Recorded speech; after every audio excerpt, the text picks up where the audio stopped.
Welcome into the 11Alive Plus Streaming Center. I'm Zach Merchant. We are tracking developing news right now. You should be seeing on your screen momentarily images from a short time ago from our helicopter overlooking Tidwell Park. That's in Forsyth County, where authorities confirm a vehicle was located inside of a body of water in Tidwell Park. The Forsyth County Sheriff's Office now confirming that there was a body located inside of the vehicle, next of kin not yet identified. The case under investigation by the Forsyth County Sheriff's Office. And just in the last moments, just before we came on air here, an update from the Forsyth County Sheriff's Office. Foul play not suspected in this case. Again, a body was recovered from a submerged vehicle in a body of water in Tidwell Park in Forsyth County. Forsyth County Sheriff's Office now confirms that foul play not suspected. That new update coming in just moments ago. We're going to turn now to other big stories we are following today, and many of them coming out of courtrooms across our part of Georgia. You see them on your screen here. First, we are following deliberations in the Tara Baker cold case murder trial. It is a case that is more than 20 years old. It had gone cold after authorities discovered that UGA law student Tara Baker was killed. Her case had gone cold for decades. Prosecutors in recent years broke open the case. They say they now know who did it. They have brought murder charges against a man. He has pleaded not guilty. This case has made its way through trial. Now it is before a jury. They're deliberating right now in Clark County Superior Court. We'll have a live update from our Molly Oak, who is there. We'll hear from her in just moments. We're also following along on the first day of the trial of Colin Gray. He is the father of the suspected Appalachia high school shooter. And in a novel case, prosecutors have charged not just the suspected shooter, but the father of the suspected shooter, Colin Gray. Colin Gray has pleaded not guilty to a litany of charges, including second-degree murder. This case took several days to seat a jury. The jury is now complete. It is seated, and prosecutors and the defense have made their opening statements. And now, as you see on your screen right now, on the bottom right-hand side, witnesses are on the stand for the first day of a trial that is suspected to take several weeks. We're going to continue to bring you every live update from inside the courtroom, including we'll be hearing from our Grace King, who has been following this case from the very beginning. We'll hear from her in just moments. And of course, as well, we are in the midst of the Winter Olympics with some hometown athletes making a run at the medal stand today. We'll get an update from our very own Metro Atlanta-based Olympian and her attempt as she goes for gold in one of the longest Olympic careers, certainly out of Georgia. That's all coming up in just moments. We want to turn now to our Danielle Moss, who joins us in the streaming studio. Danielle, hello. Hello. We are taking a look at the forecast right now.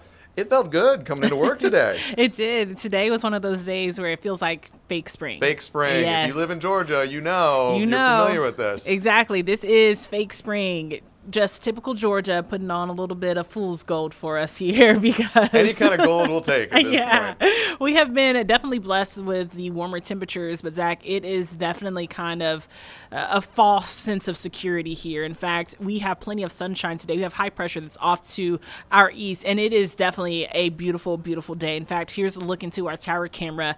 I mean, that almost looks fake. It's so beautiful outside, but we love to see the temperatures being this warm. We deserve this break. We have been very cold this winter, and now we're starting to see kind of the end of it just a little bit.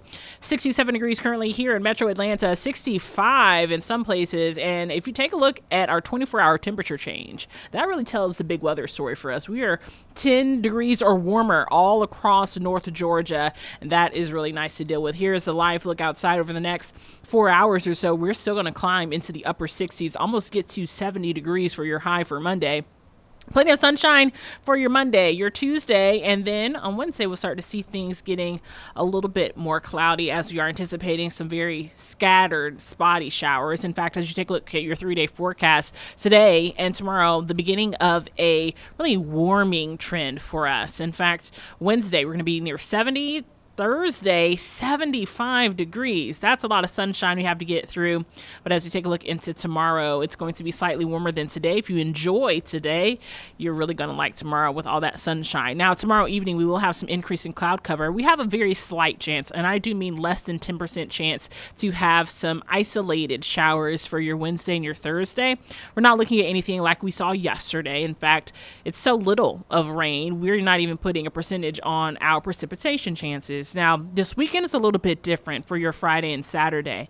Long-range models are still not really agreeing with what you can expect. Both of them are showing some kind of rainfall for your Friday. Saturday, though, things are still up in the air. We will keep our eye on it. We're not looking at any severe weather at all, but we do need the rain to come through and cool our temperatures because we're in February. We're almost at the end of February. And by Friday, we could have a chance to maybe even break or tie a record high, 77 to 78 degrees on your Friday. So temperatures are definitely continuing to stay warm. Even with the rain showers that we are tracking for this weekend, it looks like the 6 to 10 day temperature outlook showing above average temperatures will continue. Here's a look at that 7-day forecast for you. 67 degrees for today, and temperatures getting up into the upper 70s by the time we get into the end of the week. Rain chances, yes, but it's not really doing much of a cool down for us as we head into the weekend, Zach. That's a good looking 7-day there. It is. Fake spring for sure. As you can see, 77 degrees. But an elongated one. You know, sometimes we'll get a day or two where we go, wow, this is it. We did it. We made it through the winter. And then very quickly kind of the bottom falls out and it gets chilly again. But looking at this, I mean, lows in the 50s for a good chunk of the week, maybe peaking up in the 60s, even if it's a little wet over the weekend. I mean, that's a trade I would take. I know. Same. Especially since we had all those weekends of talking about winter weather and winter precipitation. Now we're not talking about that. Now, I will just say, don't get too comfortable with this because we still can have cold snaps in March. So that's definitely something you have to continue to watch. And we will continue to watch it. We know you will continue to watch it. And we will get to continue to listen to you and your expertise. We always appreciate it, Danielle. Thank you, Zach. We'll see you soon. We're going to turn now to the ongoing trial in Barrow County of Colin Gray, the father of the suspected Appalachia High School shooter. Colin Gray is now on his first day of trial in this courtroom. It took several days to seat a jury. You're looking at some live images right now. Gabby, producer, we are looking at here. This is from inside the courtroom? We're seeing evidence that is being shown to the jury right now. Let's listen in to inside the courtroom. Him in the door there. It is. Is this you sending the email? Yes.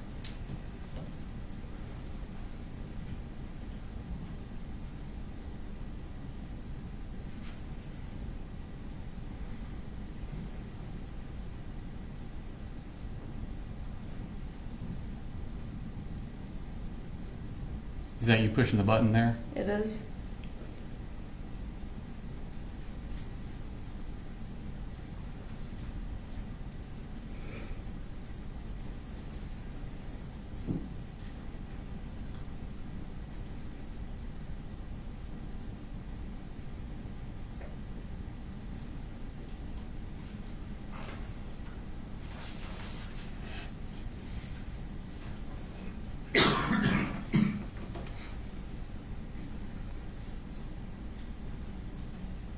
Is this what y'all are trained to do during a shooter drill? Yes, sir.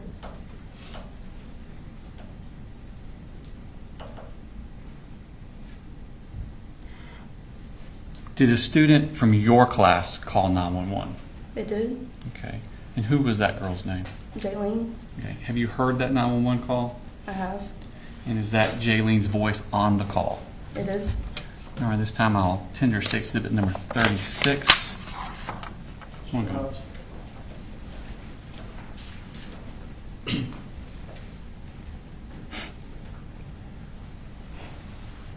No objection, Judge.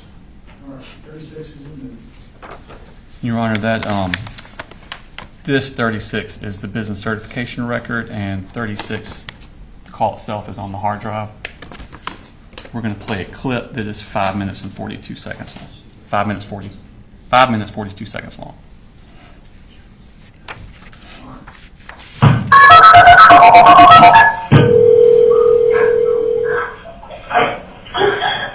County 911, what's the address to your emergency? There's a shooting. There's a shooting. There's a shooting at the high school, please. He's sitting right outside the door. What do we do? What do we do? Please, he's sitting. Okay. He's right outside the door. He's outside the door. He's shooting. Oh my God. Can you hear where they're coming from? What did you say? Where are you? Where are you in the school? We're at Appalachian High School. Okay, where in the school are you? Listen, what's your name? What's your name? Okay, stay on the phone with me, okay? We're getting lots of help on the way, but I want you staying on the phone with me. Where in the school are you? I'm in K-Hole in the K-Hole in the back. Is anybody in your room shot? And everybody okay? Stay on the phone with me. If you have to put the phone down, put it down, but I want you on the phone with me. Do you understand? Yes, ma'am. Everybody is okay. Okay, do you know what classroom number you're in? What classroom number? Yes, it's clear. I don't know the numbers. Do you know where the shooter is? I don't know if he was in a shooting range or in a classroom. Who is the shooter? His name is Cole. I don't know his last name. Alright, spell your name for me. J-A-R-Y-N. Okay, listen. I'm gonna stay on the phone with you, okay? I'm staying on the phone with you and take a big deep breath with me. Okay, Jalen, my name is Terry, okay? I'm gonna stay with you. Okay, I got you. Okay, how many people are in your room, Jalen? How many people are in the room? How many students are in the room? At least like 130. Okay, what's your last name, Jalen? Earlier. Spell it for me. Delira. Okay, alright, I'm gonna stay on the phone with you, okay? Yes, ma'am. Do you hear anything? No, I don't know where he was. I don't know where he is. Okay, is your door locked? I think so. Okay. Alright. Take a big deep breath for me. You're doing a great job. You're doing a great job, okay? Okay. You're doing great.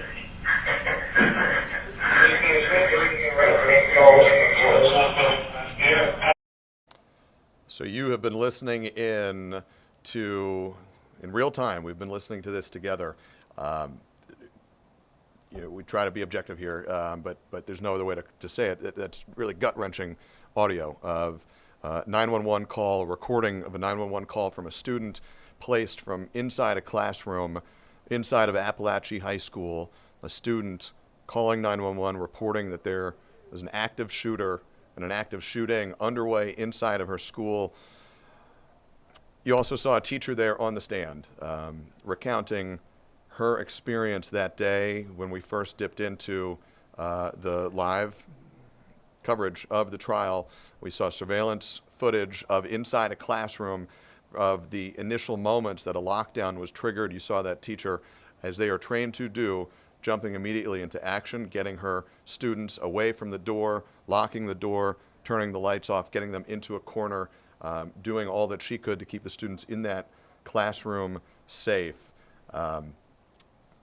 It is hard not to be shaken when you hear that kind of raw internal vantage point of the folks who were there that day and went through the shooting that saw 4 people killed, 2 adults, 2 students, and saw 9 others injured. You're looking at them right now on your screen, the 4 people killed in that shooting at Appalachian High School.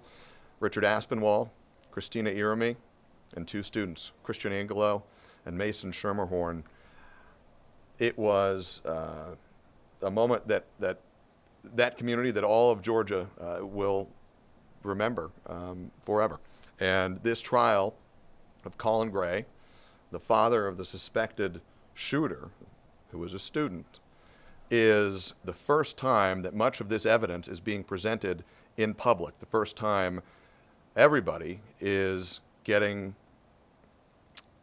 everybody is seeing and hearing all of these first-person accounts of the horror that unfolded that day.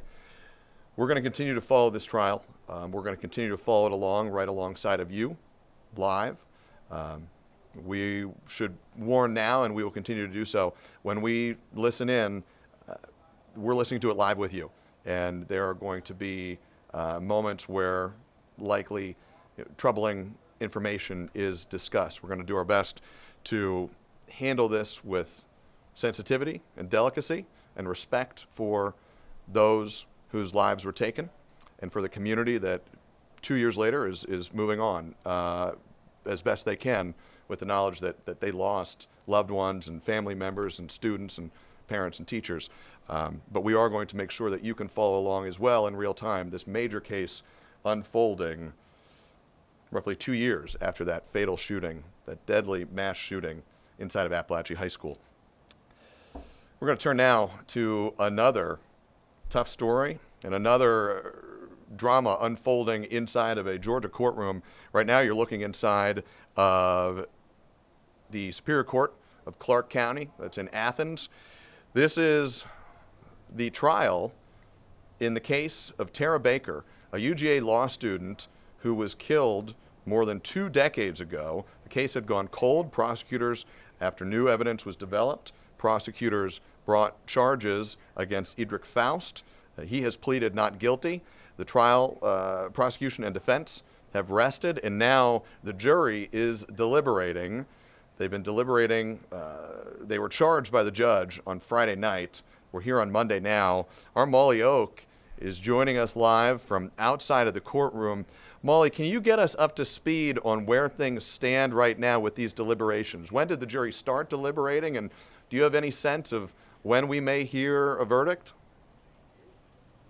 Well, Zach, right now, as you know, it's a waiting game. The jury is still deliberating. We are waiting to see if they'll come back today. But from rumbles around inside the courtroom and outside the courthouse, it sounds like this one could take a long time. There was a lot of evidence presented. Remember, this took 2 full weeks to present this case in the cold case murder trial. I want you to take a look at your screen because prosecutors were saying that evidence shows 48-year-old Faust sexually assaulted, stabbed, and strangled the then 23-year-old UGA law student Tara Baker before setting her bed on fire. Now, the defense poked some holes in their case, with the prosecutor's arguments pointing that the Baker's then boyfriend, who testified during the trial, as a potential suspect. The defense rested its case on Friday, but it has been 25 years since Baker was murdered. Now, she was found dead inside her burned apartment.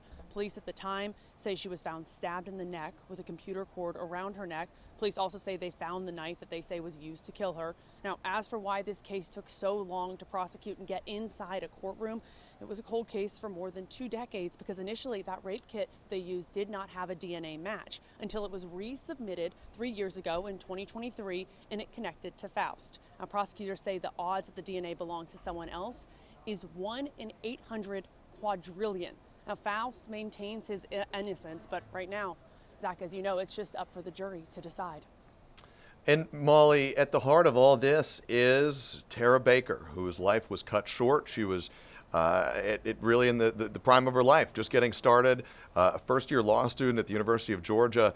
What can you tell us about her and her life and her family and the impact that her loss has had, and I guess also what it means to finally have her case before a jury? It's been more than 2 decades in the making.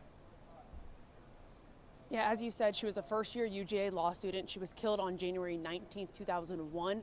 She was 23. She was supposed to turn 24 the next day, so the day before her birthday. That was also the day that the autopsy was then done. She was last seen the night before, January 18th, outside of the library around 7:30 p.m.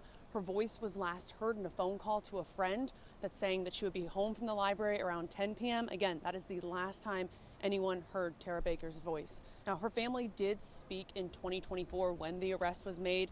They said that her life was full of promise and talked about what a remarkable person Tara Baker would have been. All right, Molly Oak in Athens, Clark County. Molly, we know you're going to stay on top of this.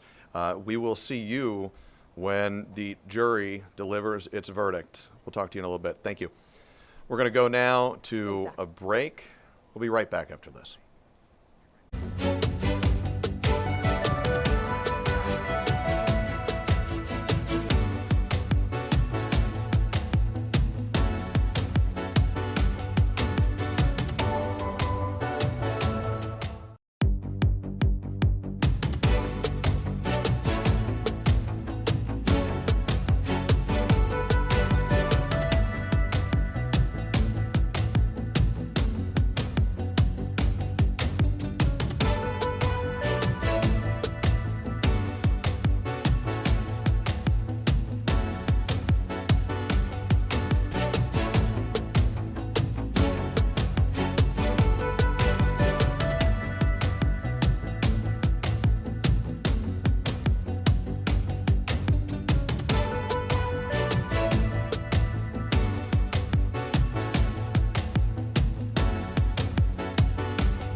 And we have some breaking news right now. 11Alive News has just confirmed that President Donald Trump will be visiting Georgia this week.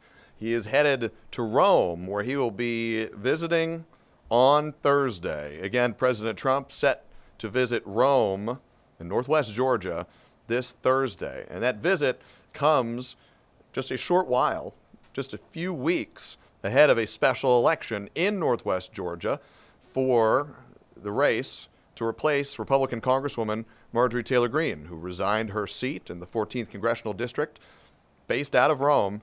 She resigned her seat in Congress earlier this year. The special election to replace her for the person who will serve out the remainder of her term is coming up on March 10th.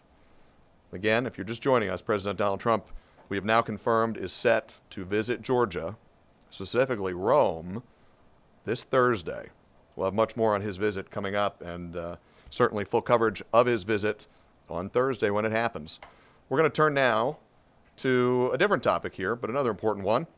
We're going to bring in Stephen Trad, who is a hiring and consulting expert. He's the regional director at Robert Half, which is a staffing agency. Stephen, we appreciate you being here, and I understand that Robert Half has just released a new survey looking at how employers are approaching the job market as it stands right now. Yes, thanks for having me, Zach. I really appreciate it. Yeah, we recently released our demand for skilled talent, and some good news coming out of the research that we have. Employers right now are cautiously optimistic about the economy now and hiring here in the beginning of 2026. That's because as inflation is cooling and rate cuts are seeming to progress, and we're getting more comfortable with the policies of 2025, employers are starting to kickstart some of those projects and initiatives that lead to hiring that they held off on due to the uncertainty of last year. So it's really exciting because over 60% of managers are looking to hire permanent employees this year, and 55% are looking to hire contract staff. So we see the great news there, but also there's still going to be some shortness when it comes to certain skill levels and types of roles, filling types of roles. So we're really excited. Stephen, one of the things we hear about a lot, you're not going to be surprised when I bring this up, is artificial intelligence. And anecdotally, we hear a lot from folks in the business community saying, and again, anecdotally, but saying things like, perhaps we don't need to hire for as many new roles as we would have 5 or 10 years ago. We can hire for a fraction of the number of new roles and lean on tools via AI to sort of make up the gap. Are you seeing that phenomenon play out at all? We're really not seeing a ton of that right now. Small and medium-sized businesses are utilizing AI to make their current employees more efficient.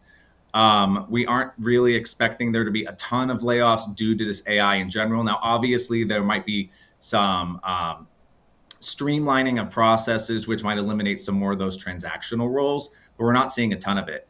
When it comes to AI and what we saw from our survey is that employers are actually running into some challenges when they're hiring and they're getting these AI produced resumes where they're all looking the same.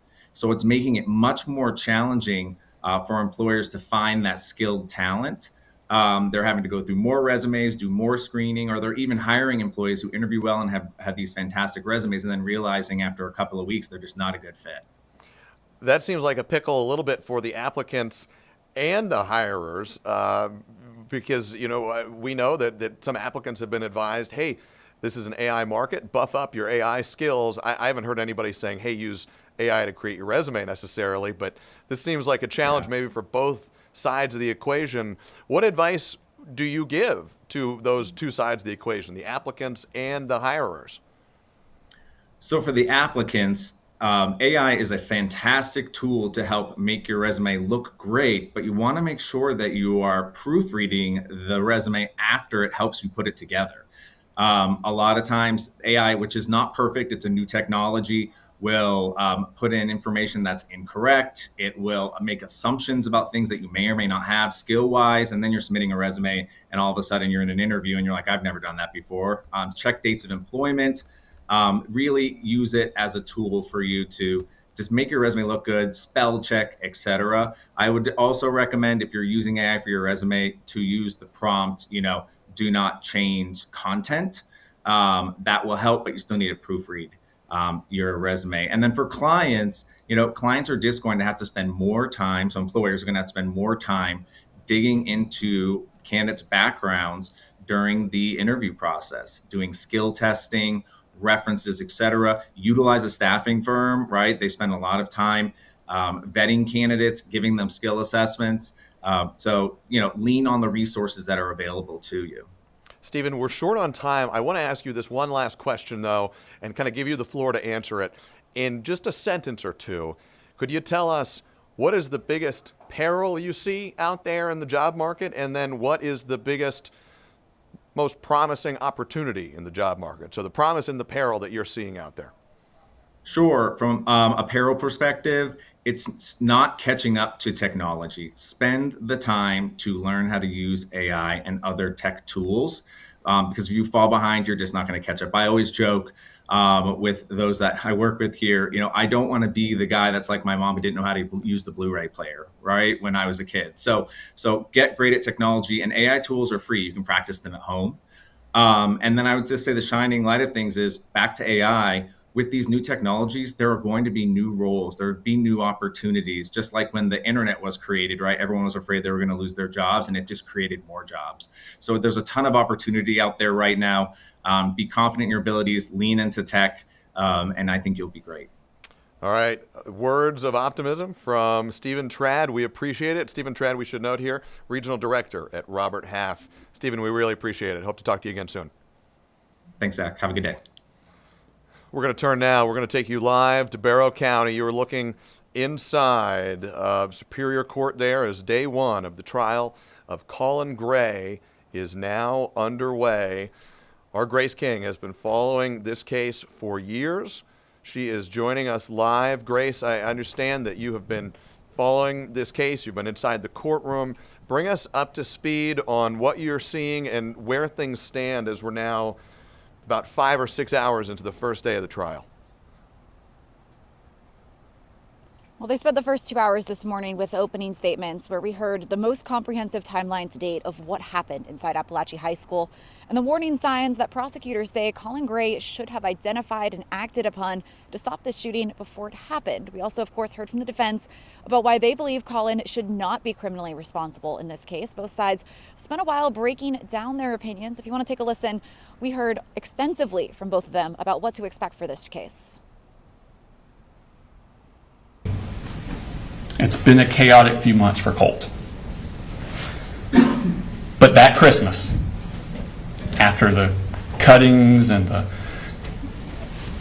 things with the Jackson County and the moms going crazy, testing positive drugs, that Christmas, the defendant, 7 months after he was told by Jackson County Sheriff's Office of possible school shooter threats and being asked to restrict Colt's access to guns, the defendant buys and gives 13-year-old Colt that Sig Sauer M400 as his Christmas present. And he allows Colt to keep this rifle propped up in Colt's room.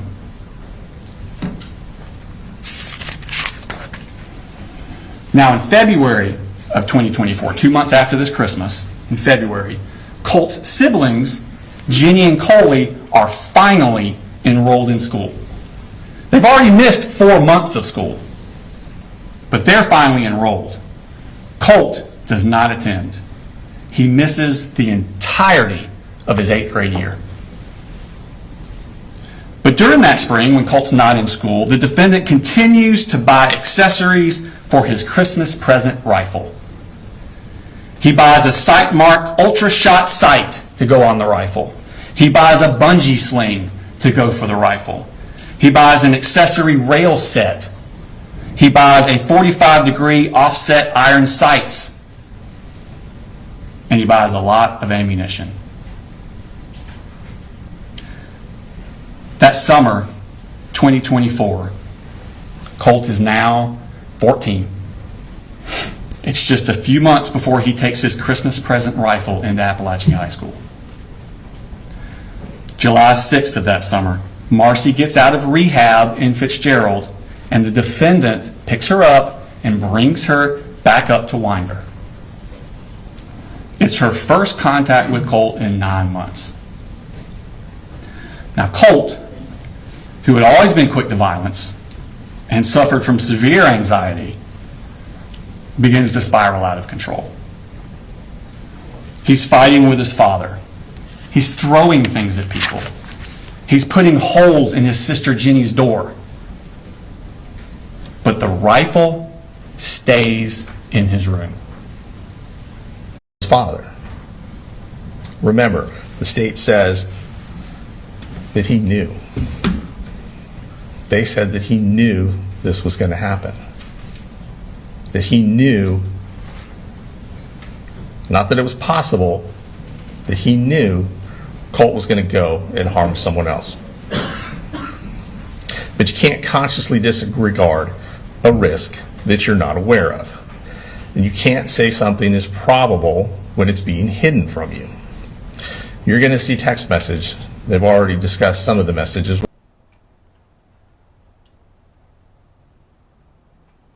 And you really have both sides here. You know, the state saying, look at all of these different warning signs, look at what's happened, look at what we've seen. And the prosecutor and the defense rather saying, you know, you can't put all of that blame on one side. You can't put all that blame on the father. A lot of what Colt did, a lot of what Colt planned was in hidden notes, locked notes on his phone. And they said there's just no way Colin Gray, the father, could have known what was going on. Grace, we appreciate that update. And we know you have been following this case from the very beginning. Just a little bit before we joined you, we were listening in live to one of the state's witnesses on the stand, a teacher. There was video, surveillance video played from inside a classroom as that lockdown was triggered. We also heard a 911 call recording from a student. It was gut-wrenching. Can you describe a little bit of what the tenor and the emotion inside the courtroom has been today? It's just hard to watch, hard to listen to for everyone involved. You know, we talked a lot about where they were picking the jury from. They chose not to pick it here in Barrow County because what you heard in this trial is something that brings up those feelings in everyone from that day. You know, every time we go to Appalachian High School, the kids say, you know, just the sound of a helicopter will trigger those feelings and that heartbreak. You know, you heard just sheer panic in the child's voice that had to call 911 saying, you know, there's a shooting, what do we do? And I mean, the teacher, she walks to the door, she sees what happens, and you just see all of the kids in the classroom. They're just running to that corner. And she's reaching out to grab the last one to make sure that they're all safe and in that corner. But in that moment, they have no idea. They know that the student that was just in their classroom, they saw him with a gun in the hallway, and they hear gunshots, and they just don't know what's happening. It's hard for the families to watch, those who lost people that day. We heard about how Colt allegedly encountered each of them. You know, one kid, there was a bullet that hit the wall just a couple feet in front of him, and it kind of spooked him. So he took off running and ran right into Colt, where police say that Colt shot him like at point blank range, where he could have run the other way. He just didn't know what was going on. You heard another one, a teacher that heard gunshots and thought, oh my gosh, I need to stop this. I stepped into the hallway and he got shot. So just to hear all of that, all the families are sitting there in the courtroom. They're hearing that in detail, having to relive the horror of that day. It's really heavy on them. Colin Gray has been looking down at times, looking up, just kind of not really showing emotion either way, not really making eye contact with the jurors either. And then the jurors are just listening. A lot of them, you can tell, are just kind of somber in their face. But again, the defense kind of explained it earlier that no one is disagreeing this is tragic. No one's disagreeing this shouldn't have happened. It's just whether criminally, legally, Colin should be responsible for the crime his son Colt is accused of. And that is going to be the question that ultimately the jury has to answer. And this trial, we know, may take several weeks. Grace King, we know you're going to be on top of it all the way through, as you have been for years since this terrible tragedy at Appalachian High School. Grace, we'll talk to you in a little bit. Thank you.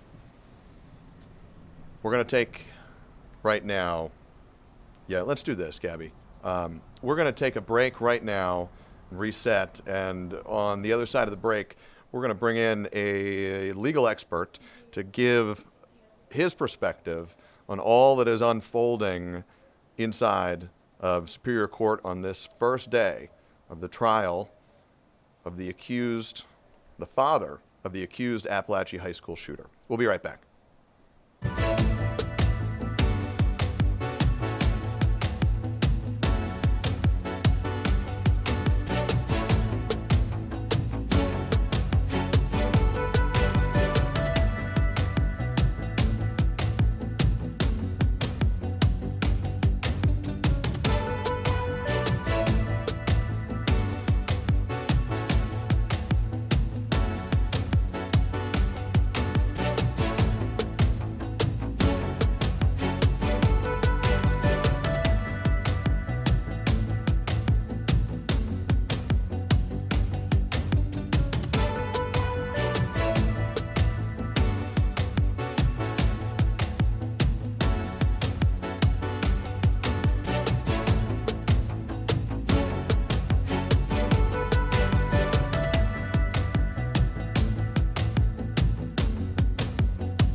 Welcome back as we continue our ongoing coverage of the trial of Colin Gray, the father of the suspected Appalachia High School shooter. Colin Gray himself also facing charges in connection with the shooting. We want to take you now as we continue our discussion and coverage of this trial that is ongoing right now as we speak. I want to take you back to the beginning of the day. This is part of the opening statement of the prosecutors in this case from just a few hours ago. Let's listen in.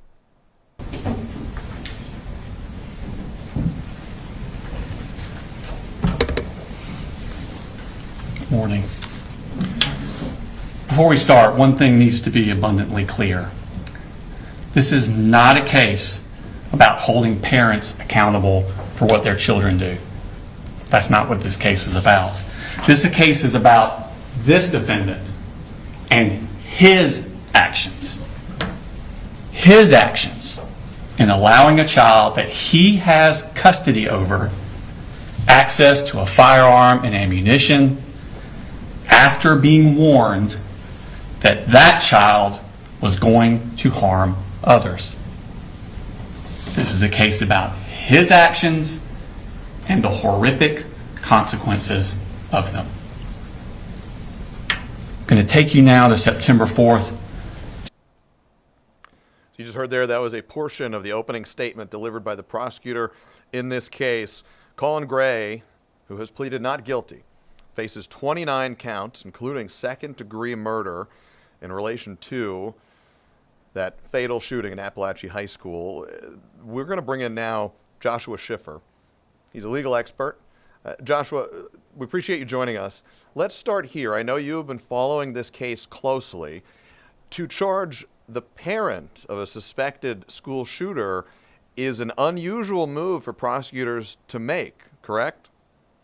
Absolutely. It's basically the second time this theory has been tested nationally, the first being with the Ethan Crumbley case out of Michigan, represented by Shannon Smith, which did result in convictions against the parents. And now Georgia is taking its turn on a very similar set of circumstances where the courts, for the very first time, are extending the reach of the criminal justice system, not against the person who committed the arguably terrific massacre, a tragedy beyond comprehension, that being the son, Colt Gray, but in extending the reach of criminal justice, actually going against the father of Colt Gray for allowing Colt to have access to the ultra-hazardous instrumentality, that being a firearm, after being provided more than enough notice and warning that should have changed Colin Gray's behavior, like the district attorney came out with right in the beginning of their opening statement, highlighting the danger point that the state is worried about. This isn't a case about Colt Gray, it's a case about Colin Gray's actions, and that's really the key to focus in on. And Joshua, you get right to something I wanted to ask you about. I do want to be clear here as well. Colt Gray, the accused shooter, the student accused shooter in the Appalachia High School shooting, he has pleaded not guilty. He is still awaiting trial. But Joshua, you tee us up here. I want to ask you this. Does the prosecution's case fundamentally rest on a negligence theory? The criminal negligence is the pathway. Really what this case is, it's a new question for a jury, because it's indisputed that Colin Gray didn't pull any triggers. Colin Gray wasn't at the school. Colin Gray didn't specifically, individually, directly harm any of the victims in this massacre. So the state's theory lies on his negligent, almost entrustment of the firearms with his son, with the state laying on the cruelty angle, as this was cruel in what happened because of this allowance of the firearms after so many warnings. It's kind of what makes this case a little bit of a unicorn. Where else do we have someone receive multiple notices from law enforcement about their child's behavior with then a resulting tragedy? The idea, I hate to cut you off, but just as I'm listening along, to clarify, in layman terms, the idea being, from the prosecutor's perspective, he should have known better. He did know better, and he acted the way he did anyway, and that led to or contributed to the deaths and the injuries that occurred at Appalachia High School that day.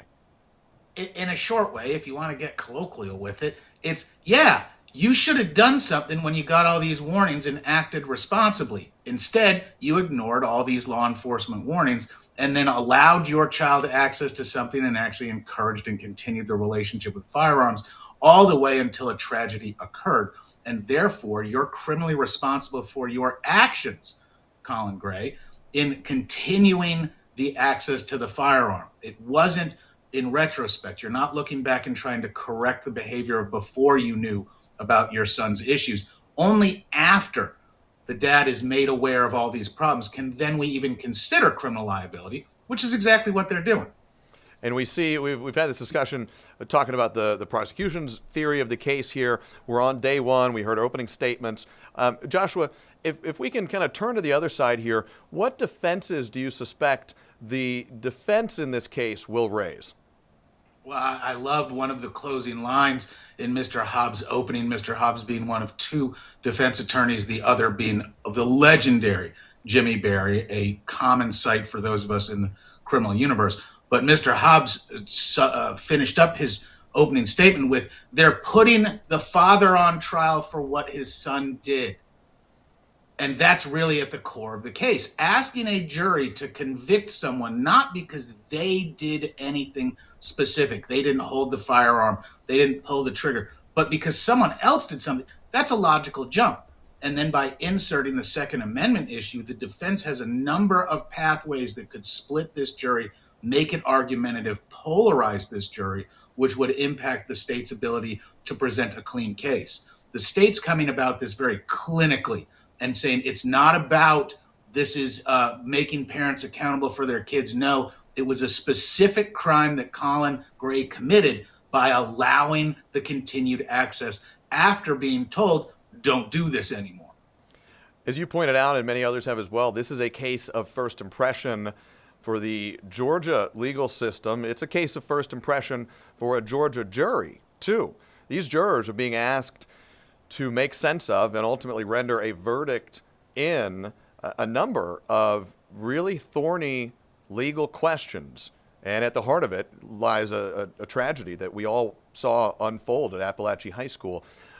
How big of a challenge is it for the attorneys on both sides, the state and the defense, to A, get the jury to understand these complex legal issues, and then B, persuade them that their perspective, their side, is the right one? Well, you're going to see competing educational narratives where the state is trying to approach the novelty with, no, this has always been the law. We just haven't had the opportunity to enforce it because everybody else would have done the right thing and prevented their kid from having firearms, so we don't have this tragedy. Meanwhile, the defense has some very strong pathways forward about the accountability issue, and it's about polarizing that jury. When we get into the political issues and you talk about jury dynamics, the state really wants to put together this responsibility with also some fear that if the jury doesn't bring about a conviction, we're sending the wrong message to the rest of the community that you can just let your guns sit around and it doesn't matter what happens with them. That's obviously a fear angle that the state's going to try to maximize. Meanwhile, the defense is going to stress upon the over-reliance on state regulatory and law enforcement issues. The nanny state's going to come up. And then obviously, anytime you've got Second Amendment coming into jury consideration, you don't know what perspectives people bring into that discussion. You can make errors in jumping to conclusions about this person's going to feel this way about firearms, where really firearms are an intensely personal issue. And any of the takeaways from a witness or from an argument could land opposite of what the intention is and really harm the goals of both the state or the defense. It's a high wire act. Joshua, we've got just a little bit of time left. I want to ask you one last question here, as you've very aptly laid out a lot of the challenges that everybody involved is going to be facing as this case makes its way through trial. It's expected to last several weeks. After a verdict is rendered here, Joshua, how likely is it that this case isn't over, that it goes up on appeal and spends potentially a significant amount of time before appellate courts as well? Basically guaranteed, because of the importance and gravity of the facts that we all know happened. Regardless of which side prevails on any particular appealable issue, the other side's going to want to keep pushing. And this case is destined for the Court of Appeals and arguably the Georgia Supreme Court so that we get clarification. We also may have legislative action. At the core of this case is a discussion about the responsibilities and duties of firearm ownership, something that Georgia has talked about extensively. Firearm safety at home. We've gone as far as to have legislation giving tax breaks for the purchases of gun safes. How that legislatively is reflected, it'll be interesting to see. We could also see more proactive laws forcing gun owners to take more personal accountability and clarifying their obligations under the law when it comes to firearms possession. But they're going to give the Court of Appeals in Georgia Supreme Court a crack at that, which will take, as you said, a number of years.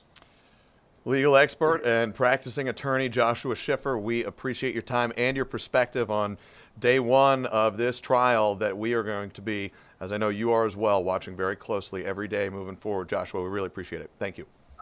Thank you so much. And this one is one that everyone's watching, from true crime through academia. This is important historical stuff. And we are going to be following it right along. Joshua, thank you. And this is a close one, too. As you listen in, we listened in earlier today. We're going to continue to check back in with the live proceedings inside that courtroom.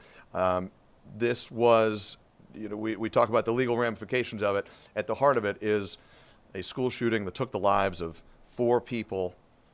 9 others were injured.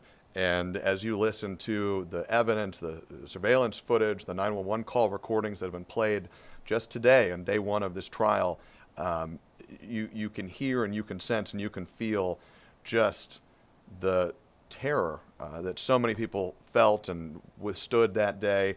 And years later, the impact is still raw and it is still fresh for so many who were connected to the terrifying events that unfolded that day at Appalachia High School. We're going to continue to follow this case. We're going to bring you back into the courtroom live in a bit. We're going to take a break right now. We'll be right back after this.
2026. It's midterm year, and while you may be looking to November for some of our big statewide races that are going to be on the ballot, and understandably so, Georgia's got big-time marquee races coming up in November. But we have elections way sooner than that on the calendar, and the first one in our area, in Metro Atlanta and in North Georgia, that is coming up in just a couple weeks now, is the special election to fill the now vacant seat in the 14th Congressional District. It was vacated by now former Congresswoman Marjorie Taylor Greene, a Republican who resigned from her seat at the start of this year. Now the race is on to replace her. March 10th is the date of the special election. And we're going to bring in our Doug Richards right now, who I believe is making his streaming center debut. A friend of the show. Doug, we always are talking to you when you're at the state capitol. It's good to have you in here now with us, so thank you. Thanks for letting me in. You are so welcome. It's a treat for us. And you've been talking to some candidates, you've been talking to some voters ahead of this March 10th special election that is going to have a huge field. I think 22 candidates qualified. A few have since dropped out, but we're talking well north of a dozen candidates in this race. How are voters feeling about and thinking about this huge array of options they have to choose from? Well, I mean, the thing is, even though some of them have dropped out, all their names are still on the ballot. And, you know, you walk in and you see this, I saw a sample ballot, 22 names on there, and there's really nothing, none of them are household names particularly. And it would be really easy if you were a voter up there, just sort of a casual voter, to just be overwhelmed, which I think is the reason why turnout is expected to be pretty low for this. And the low turnout creates some opportunities for, some people to nudge through, in particular, Democrats. There are a couple of Democrats on the ballot, and the few Democrats who are in that district seem to know who they are, whereas the Republicans, also know certain candidates there, but they have choices of like 18, 20 people. It's a packed field. Let's talk about the dynamics a little bit. At the risk of getting a little too technical, but I think this is a situation where it's worth pointing out. It's going to be a lot of voting for folks up in Northwest Georgia. You got the special election on March 10th. Mm-hmm. The way this works, you've got this enormous crowded field of candidates that are going to be on the ballot. Unless one of those candidates gets a majority of the vote, so not just a plurality, but a majority, 50% of the vote plus one vote, right. The top two vote getters are going to go to a runoff. Mm-hmm. I don't want to put words in your mouth, Doug, but it seems to me that with a field this crowded, a runoff is reasonably likely. It would be kind of a miracle if there was not a runoff, I think, unless some of these, there's one candidate who was endorsed by President Trump, whose name is Clayton Fuller, former district attorney of that area. Clay Fuller, I think. Yeah, Clay Fuller. Clayton maybe is, like Clayton Moore. His like government the name, Lone Ranger Clay Fuller, and he's a prosecutor for the Lookout Mountain Judicial District, right? Yes, yeah, and he, and a military guy, and Trump endorsed, and then of course we learned just a little while ago that Trump is going to be up there on Thursday. Presumably, Clay Fuller will be on stage with him, although nobody has told us that officially. So, he certainly would get a boost. But all those other names are still going to be on there, and it would require voters who aren't necessarily paying attention to elections right now to pay attention and say, I'm going to vote for this guy because Trump endorsed him. Or conversely, you may be less thrilled with some of what President Trump has been doing up there, even if you're a Republican.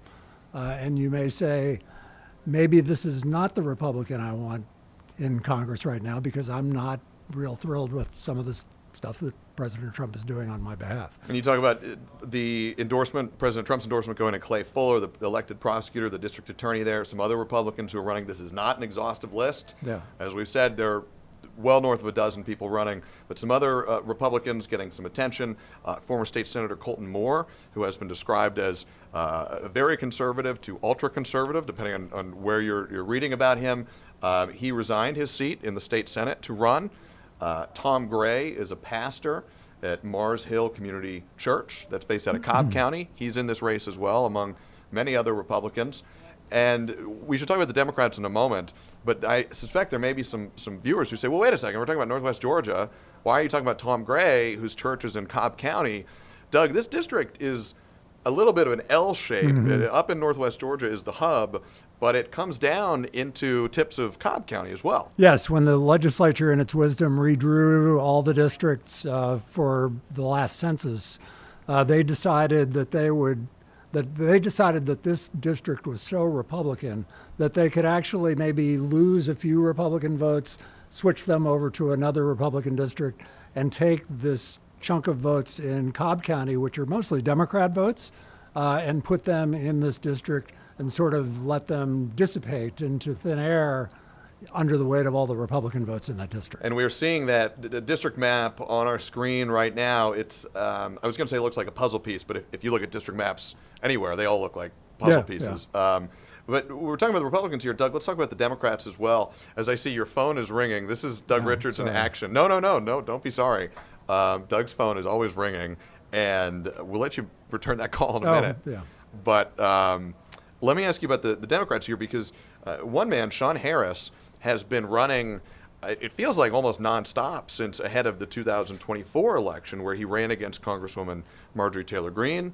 Congresswoman Greene won that race, but Sean Harris has kept most of his campaign apparatus in place, and he is running now in the special election. Have you gotten a chance to talk with Sean Harris? I talked with him today, yeah. What did he say? He said that he first of all sounded very bipartisan notes, saying, yeah, I'm a Democrat, but if I get elected, I will take a Republican with me to be on my staff, to be sort of a liaison to the Republicans in the district, which, would be smart, because even if somehow through some miracle he gets elected in this special election, he would need to have one foot in the Republican firmament to make sure that he maybe gets another term. And he's a cattle farmer. He's a retired brigadier general who served a number of decades in the U.S. military, and he is a reasonably strong fundraiser too. As I was looking through some of the notes here, whoever emerges from this race, whether they win outright on March 10th, which, look, we don't handicap things. It just statistically it would be unlikely for a Republican or a Democrat to capture a majority. Then they've got to go to the runoff. Then you're still not done, because, and again, at the risk of getting in the weeds here, this is important, whoever wins this special election, essentially, if they want to keep their seat past the remainder of Congresswoman Marjorie Taylor Greene's term, which has got a year more or less left on it, you got to start running again, because the May primary on the regular electoral calendar is the starting point for the race to fill the full term of the 14th. So the calendar would show that the winner of this special election would perhaps win a runoff in early March, maybe get inaugurated the next day, and then I think it's the second week of March, everybody who wants to be on the November ballot or be in the May primaries all have to go to the Capitol, sign pieces of paper, pay fees, and get on the ballot like days later after this election. So whoever wins and all the people who would like to take the seat from them will all show up at the Capitol days later to stoke up the ambition for another run in the regular election. It is a trek that I think a lot of candidates in Northwest Georgia are getting pretty familiar with, and they will as this kind of wonky series of elections and election calendar events play out over the next few weeks. At this point, we're really in crunch time here. Doug, I want to ask you one last question, and then we've got to move on, although I could chat with you for a long time here. Let me ask you this. I'm always wary of breaking out the crystal ball, right? We don't want to do that. I say as I ask you a question that maybe would require some inferences here, but you're a seasoned political reporter in Georgia. How much, if any, predictive power will the outcome of this special election have for other big races later on this year? And I said maybe, if any. So I think there is There's certainly a way to look at it that way. Absolutely. However, a lot of time can pass between a March special election and a November general election, and I should be moving up. No, you're good. But it is a lot of time can pass, and a lot of elections can pass. There's a lot of gap even between March 10th and the May primary, which I think is May 19th, and then you got to run all through the summer, all through the fall, and get to November. Yeah, this will certainly be a good way to measure how strong President Trump's endorsement is, and then to see whether a district like the 14th district really might embrace what a Democrat has to say, even if the Democrat doesn't win. Or Doug Richards. I kind of gave you a tough question there. I gave you the crystal ball and said that's a hard question, and as usual, you were all over it. But I had no idea what I was talking about. I don't know about that. That's going to be the headline. We're going to clip that. I'm kidding. Doug, we always appreciate you making the time for us here, and it's nice to have you back in the building for a change because Doug, if you guys, we see him every day. Doug's always down at the Capitol, which is a tough assignment, and you handle it with aplomb every day. You're very kind. Thanks, Doug. We'll see you later. We're going to turn to this now, another story in our politics, and one right here in Fulton County. This is the latest development following the FBI's execution of a search warrant on the Fulton County election hub a few weeks ago. You're looking at video of FBI agents, evidence recovery teams working for a number of hours at the Fulton County election hub, recovering and seizing documents. Now, the NAACP, this is all according to the Associated Press, the NAACP and other organizations are now asking a judge to protect personal voter information that was seized by the FBI in that raid. The AP goes on to say that Georgia residents entrusted the state with their sensitive personal information when they registered to vote, and the January 28th seizure of ballots and other election documents from the Fulton County Elections Hub, the NAACP argues, breached that guarantee, infringed constitutional protections of privacy, and interfered with the right to vote. The motion by the NAACP and others asks the judge to, quote, order reasonable limits on the government's use of the seized data, and it goes on to ask the judge to prohibit the government from using the data for purposes other than the criminal investigation cited in the search warrant affidavit. So that would include prohibiting any efforts to use it for voter roll maintenance, election administration, or immigration enforcement. That motion, just filed by the NAACP and other parties to the motion. This is going to be the kind of case, this is going to be the kind of legal proceeding where you're going to see a lot of external parties working to get their motions before the judge here. You're going to see a lot of amicus briefs, and you're going to see a heck of a lot of litigation in the Northern District of Georgia, the federal court there, based out of Atlanta, where this case is before a federal district judge. We have been following it from the very beginning. We're going to continue to follow it right here on 11Alive, and 11Alive Plus is the likely many twists and turns ahead play their way out in the justice system and in potentially the ballot box, as this has become a key issue and a core issue of this midterm election year as we are now hurtling towards those May primaries. We're going to turn now to another issue in our politics, this one taking place inside the United States Capitol in Washington, D.C., but impacting Americans all over the country, the partial government shutdown, and really a departmental shutdown, followed by and triggered by the lapse in funding for the Department of Homeland Security, is now into its third day after lawmakers on Capitol Hill failed to reach a funding deal by the midnight Friday deadline. The Department of Homeland Security now without a spending bill backing it. We're going to go to our Alice Barr right now with more context on this partial government shutdown of the Department of Homeland Security. Hi there. We're now in day 3 of this partial government shutdown, the third shutdown of President Trump's second term. We don't know yet how it's going to stack up in length, but the two parties appear miles apart. This morning, the reality of another partial government shutdown is settling in after the Department of Homeland Security ran out of funding over the weekend with no deal on reforms to immigration enforcement operations. We need change that is dramatic, that is bold, that is meaningful. We have to protect law enforcement. While negotiators struggle for common ground, ICE and Border Patrol at the center of the dispute are still funded through what President Trump called the Big Beautiful Bill, while critical workers at FEMA, the Coast Guard, and TSA are once again working without pay. People's lives and livelihoods are being played with here. Union leader Andrew Cardosa says many TSA agents are still recovering from the last shutdown in the fall that snarled air travel for weeks. He says they can't afford another extended stretch without pay. For me, eventually, it's going to come down to, do I put gas in the car to go to work for free, or do I put food on the table with that money for my kid? Democrats argue they have to stand firm in the wake of the shooting deaths of 2 American citizens by federal officers. They're demanding changes, including a uniform code of conduct for ICE and Border Patrol, judicial warrants before immigration arrests, and no masks on officers. No police department in America doesn't identify themselves. What are you going to do, expose their faces so you can intimidate their families?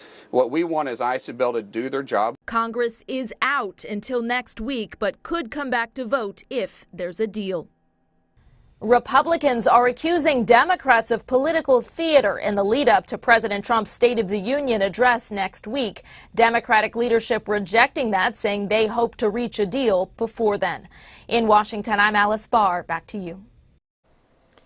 That's our Alice Barr with that context on this ongoing shutdown of the Department of Homeland Security. She mentioned it in her story, but it bears repeating here because, as Alice mentioned, this is the third shutdown, either full or partial, of President Trump's second term. This shutdown impacts the Department of Homeland Security. The DHS is the umbrella agency that sits atop a number of other agencies that you will recognize, including TSA, FEMA, the Coast Guard, Secret Service, and ICE, and Customs and Border Protection. And as Alice mentioned there, and we're going to re-mention right now, in last summer's so-called Big Beautiful Bill passed by Congress and signed into law by President Trump, billions of dollars in funding were appropriated to ICE and to Customs and Border Protection and earmarked for the use in immigration enforcement operations. Other DHS agencies like TSA and FEMA, Coast Guard, and others could potentially see the impact, feel the impacts of this shutdown more quickly. So there's a bit of a question on the timing on all of this as well. We're going to continue to follow it. We know our colleagues at NBC News and Alice Barr will as well, as lawmakers, as you just heard, still seem quite a ways apart on the question of how and whether to fund the Department of Homeland Security. We're going to take a quick break. We will be right back after this.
Welcome back in. It is about 3:16 in the afternoon right now on Monday, February 16th. And what a beautiful day it has been. What a beautiful start to the week. Danielle Moss joining us now, meteorologist Danielle Moss. Danielle, I feel like we should thank you. Thank you for the nice weather. We love it. We're doing the best that we can out here, Zach. The best is great. We're loving it here. I can't take all of the credit for it, though. There's a lot that goes into the weather, like high pressure. We need that high pressure, and we have it right now. So you're saying today. you're not entirely responsible No, for the high pressure no. systems and well, yeah. We'll give you all the credit for the good stuff, and then when it gets a little dodgy, we'll talk about this. Okay, that's fine. So tell us what we got coming up. Well, today has been a beautiful day, but we started off really foggy. Take a look at this. This is in Midtown today. This is our weather wow moment. Whoa. It was a foggy start to the day. I mean, visibility was very low. There wasn't a dense fog advisory, but after we have some of that rain come through, especially dealing with the wedge, a lot of times you start off the day in some fog. But now look how clear those skies are. Absolutely gorgeous out there. Plenty of sunshine, and our temperatures are definitely reflecting the warm and the beautiful. Without those clouds, you have a great chance to see those temperatures really climb. And you can see right now it's 67 degrees here in Metro Atlanta. And in fact, some places, maybe even Rome, going to hit 70 degrees today.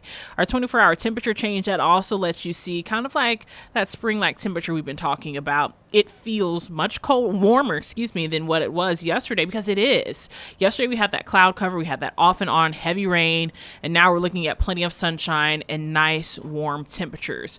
Over the next few hours, we're going to stay into the mid 60s until this evening around 7 or 8 o'clock. We'll start to see those temperatures falling just a little bit, but our high today has already been met, 67 here in Metro Atlanta. And this is just the beginning of it. Like I said, we are in a warming trend for us, and you can see plenty of sunshine to go along with it.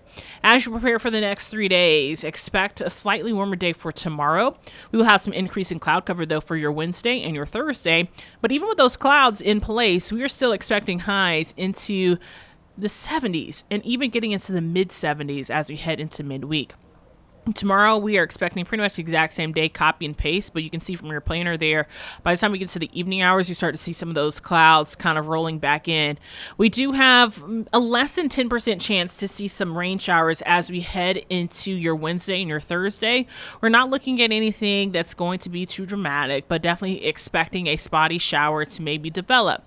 Now, as far as your precipitation chances are, you see we haven't even put those in there for Wednesday and Thursday because that's how low of a rain chance we are expecting.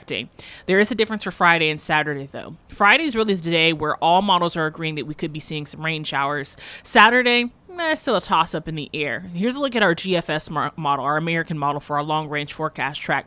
It does pretty good at letting us kind of forecast the rain ahead of time, and we look at multiple models. This is just one of the ones that we have been paying close attention to this week as far as rain is concerned. Not looking at any severe weather at all, maybe some spotty showers at most. This does have that rain lingering into your Saturday, with it becoming heavy at times and then colder air coming in behind it. But here's a look. We could get very close to some record high temperatures really on Friday. That's that spring-like weather that we're used to, right? We're talking about very warm temperatures, a few spotty shower chances, and maybe some record-breaking highs. Now, as we even look forward to the next 6 to 10 day temperature outlook, it does look like we are still going to be above average. So the warmth will continue. Even with that rainfall coming in this weekend, it looks like it's not going to really have a big impact on our temperatures. Yes, we drop back down to the 60s, but we're supposed to be into the mid to upper 50s by this time. So 60 degrees is still a win for us here, Zach. So I don't want people to say, whoa, it's going to get cold again. Yes, it'll feel a little bit chilly, but honestly, it is still winter. This is fake spring. What a treat, though. I mean, I if you're know. looking at that forecast and you got something to grumble about, you might need a little bit of an attitude adjustment. That looks pretty good. Yeah. It does. It looks Take a nice. nap, eat a Snickers, and try again. Not presented by Snickers here. But it is. I mean, I'm just thinking of Piedmont Park this weekend, particularly Friday. As you saw, like 77 degrees potentially as a high. Yes. Get your running shorts on. Yes. Get the sitting out on the lawn blanket out. I mean, it's going to be a really lovely rest of the week. Exactly. And that's why we want people to enjoy it while you can. This is the winter. This is a time where we talk about the temperatures get really cold. You have to enjoy the warmer weather while you can. And we always do like a car wash forecast. This is going to be a pretty good week to wash your car. I know there's a few spotty shower chances, but I think that you have a greater chance of missing the spotty shower for those that Wednesday and Thursday than you do like on a Friday and a Saturday. I like that, the car wash forecast. Yeah. And if you're somebody maybe like me, I'm not going to say, who still has a lot of the grime and the gunk from some of the winter weather we saw a couple weeks ago, which is how you get the salt on the roads and all that stuff that gets up on your wheels. It just makes a whole mess. This might be the week to clean it off. Yes, Zach, clean your car. We love that. Danielle Moss, as always, thank you very much. Yes. We will check back in with you a little bit later, and we'll hear from you coming up at 4 o'clock as well. Yes. We're going to turn now to this story related to and focused on our environment. On Thursday, last week, on Thursday, the Trump administration rolled back the scientific finding that had been one of the foundational elements of the government's climate change regulations for the past decade plus. So I want to read you this. This is from the Associated Press. The rule in question, it was finalized by the Environmental Protection Agency. That rule rescinds a 2009 government declaration known as the endangerment finding that determined that carbon dioxide and other greenhouse gases threaten public health and welfare. It was an Obama-era finding, and that Obama-era finding is the legal underpinning of nearly all climate regulations under the Clean Air Act for motor vehicles, power plants, and other pollution sources. President Trump called the move, quote, the single largest deregulatory action in American history by far. EPA Administrator Lee Zeldin called the finding, quote, the holy grail of federal regulatory overreach. That finding, again, has now been revoked. We're going to bring in Emory Law Professor Mindy Goldstein now, who is joining us live. Professor, we appreciate you making the time. For those who maybe haven't had the chance to talk to you before, let's start with this. Can you share a little bit about your background in the environmental law space? Sure, yeah, happy to, and thanks so much for having me. Like you said, I'm a professor here at Emory Law School. I've been on Emory's environmental faculty for 18 years now, and I direct our environmental and natural resources law program. So I've had a long time thinking about and teaching environmental law.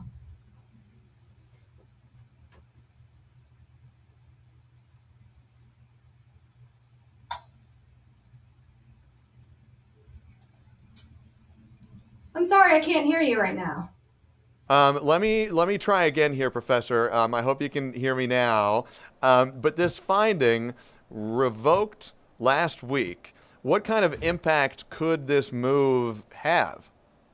Yeah, that's what we're all trying to figure out right now, but it could be quite impactful if it is upheld. So as you mentioned, the endangerment finding is the finding that EPA issued that allowed it to regulate greenhouse gas emissions from cars and trucks and buses, but also from power plants and oil and gas facilities. And essentially, the finding said that greenhouse gases are air pollutants under the definition of the Clean Air Act, and that emission of these pollutants endangers public health and welfare. In the recent regulatory rollback that you just talked about, this EPA said we got it wrong. In fact, the Clean Air Act does not allow us to regulate greenhouse gases. And even if it did, regulating them from mobile sources, from cars and trucks and buses in the transportation sector, just doesn't make sense. So we're going to decline to do that. We can expect in the coming weeks for them to roll back other greenhouse gas regulations that were also tied to the endangerment finding.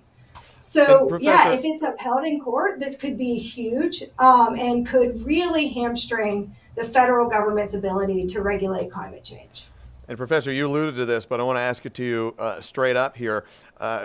There have been legal challenges already mounted to this EPA revocation of the endangerment finding? Yeah, so this is far from the final step in this process. You can expect quite a lot of litigation around this decision. You will find environmental groups, a bunch of states, even a bunch of industries filing suit and challenging this decision. There'll be challenges based on the law that the EPA maybe mischaracterized what the Clean Air Act provided, and also based on its conclusion that the transportation sector, which is the largest emitter of greenhouse gases in the United States, actually isn't significant enough to warrant regulation. Those challenges will take a couple years to play out in court. They will first find their way to the DC Circuit Court of Appeals, and then this administration is betting on the Supreme Court taking it up. Professor, one thing I suspect a lot of people may be wondering is as they hear you rightly lay out that it's going to be a journey through the litigation process here and the appellate process, likely. What happens in the immediate term? Folks saw that the administration has rolled back this endangerment finding. You have shared with us that there are legal challenges to that finding and to the revocation of it. In the interim, does the finding stay in place pending an appellate court's ruling, or in the interim, is the finding jettisoned until an appellate court reinstates it? Yeah, that'll be the first decision in the first court challenge. So as of now, the regulations are repealed. The transportation sector is not required to adhere to the existing greenhouse gas limits. However, we can expect court challenges very quickly that asks the court to stay that repeal, to hit pause, leave the status quo for now, and wait for it to work its way through the courts. So we'll have to see what happens on that front. In the interim, the regulated industry is trying to decide also what to do next. Do they go ahead and make changes to their operations, or do they wait to see how this plays out in courts? And then the final group that's trying to figure it out are states. Or at least for the last 15 plus years, when the federal government was regulating greenhouse gas emissions, states weren't allowed to step in. The federal government occupied that space. If the federal government is now stepping out, states have to decide if there's a role for them to step in and issue their own kind of patchwork of climate change regulations. So all of that is to be seen. Last question for you here, Professor, and understanding that there are a lot of different elements and legal questions to wrangle with here, but you point out the role of states. If, and this is projecting a little bit down line here, but if it ends up being the case where states have more of the onus, if they so choose, to try to regulate some of these environmental issues, what kind of environment could that lead to? I would imagine different states would take very different approaches to their regulatory frameworks. And how would businesses that likely operate in a number of different states adapt to that patchwork of regulatory frameworks? Right. I think it's going to be quite tough. And in fact, what you saw was a lot of the regulated industry filing comments on when this rule was proposed and saying, please don't do this to us. We're going to have a really hard time figuring out what it means to operate in all these different states if all of a sudden the rules of the game change so drastically. In addition, for our industries that operate not just in the U.S. but abroad, I think there's going to be a compounding complexity. So, for instance, abroad, especially in the European and Asian markets, there's quite stringent greenhouse gas emission controls when it comes to the automobile industry. So now, when we have businesses here in the U.S., automotive businesses, if they are trying to sell to foreign markets, they're also going to have to make some calculations and decide kind of where and how to adapt their practices. So again, this is going to have a huge impact on everyday Americans, but also on all the businesses that operate and were regulated by this regulation. And unfortunately, Professor, we are out of time, but it sounds like there's still a long road to go, particularly inside some of the nation's courthouses, to determine what the final outcome of this endangerment finding will be. Professor Mindy Goldstein from Emory Law School, thank you so much for your time and your insight. We appreciate it. Thanks for having me. We're going to turn now. We're going to take you back inside the courthouse in Barrow County. You are looking live at the ongoing trial of Colin Gray, the father of the suspected Appalachia High School shooter. Colin Gray has pleaded not guilty and is facing charges himself in connection with that shooting. This is day one of the trial. We are following it live right now. We're going to go to break. When we come back, we will hear from our Grace King, who has been inside the courtroom. Stay with us. We'll be right back.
The first day of the trial of Colin Gray, the father of the suspected Appalachia High School shooter, is now well underway inside of a Barrow County courthouse. Colin Gray facing charges himself in connection to the fatal shooting at Appalachia High School. Colin Gray has pleaded not guilty. You're looking live right now inside the courthouse as the state continues to present its case. Opening statements from the state and from the defense are now finished. The state's witnesses are now on the stand. Our Grace King is joining us now. Grace has been inside the courtroom for much of the day. Grace, bring us up to speed. We talked with you about an hour ago. What has transpired since we last checked in with you inside the courtroom? Well, this afternoon, the state has been calling witnesses who were there the day of September 4th, 2024. We started off by hearing from Colt's first and second period teachers, each who had raised their own concerns to school administration that something just wasn't quite right. We heard from the second period teacher who was saying, he asked if they had done any active shooter drills recently, which he wasn't there for. And she said that raised a lot of concerns, and she had kind of raised some concerns. And they were just telling school administrators, there's some weird questions. He's asked to go to the counseling office. We're not quite sure what has happened. We watched the video of the second period teacher. Of course, he had left. And when he came back to the door, she said she saw him with a gun, and they just panicked. You could see all the kids just running to the corner, doing exactly what they had done in one of those active shooter drills just a week before. They all got to the corner. She's grabbing the last student. They're calling 911, just the heartbreak. And then they kind of skipped ahead to the Sheriff Judd Smith himself. He's really been leading the community through this, talking about his ties with the community. But he talked about when he went inside to rescue one of the victims himself. Take a listen to just how heartbreaking it was for him. She said, "Do not cover me with that sheet. Don't cover my face."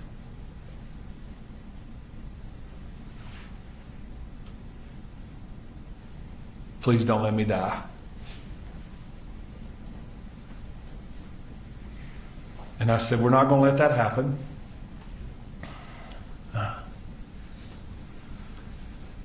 And I remember asking her name, and she said, "Natalie."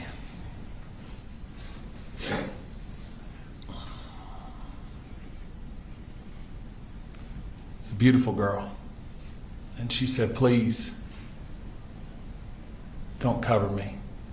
I said, "We're not."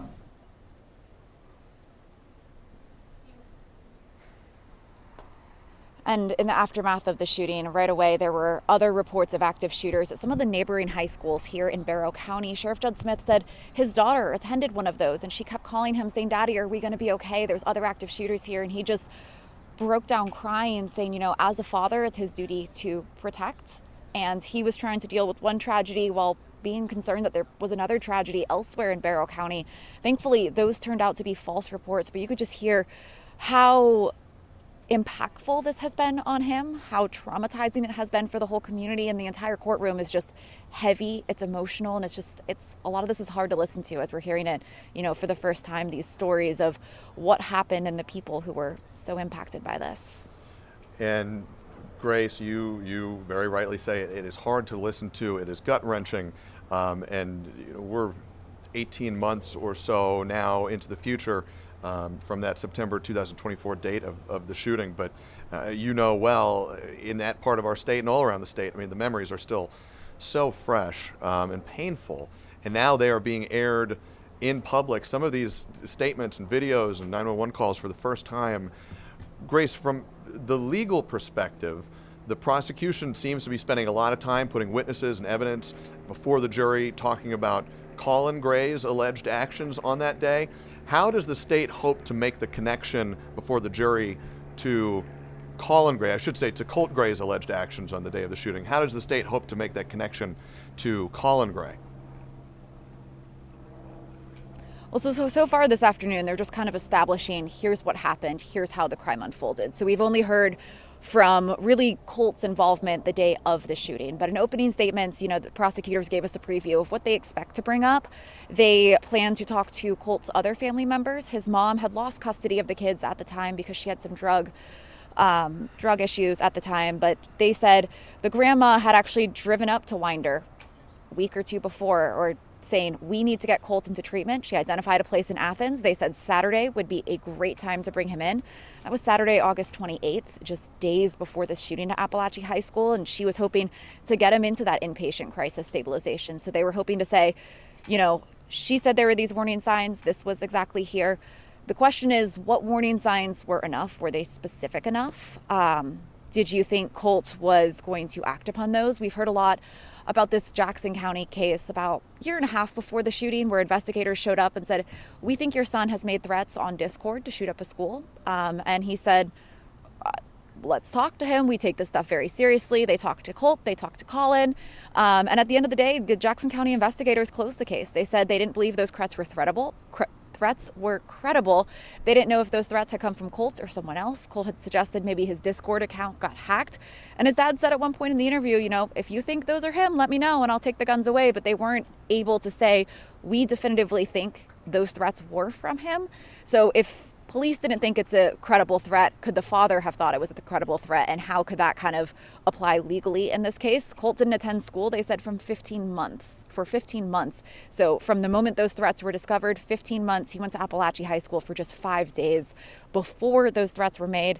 Defense attorneys said, you know, Colin was in conversation with counselors at Appalachian High School to get Colt into some mental health help.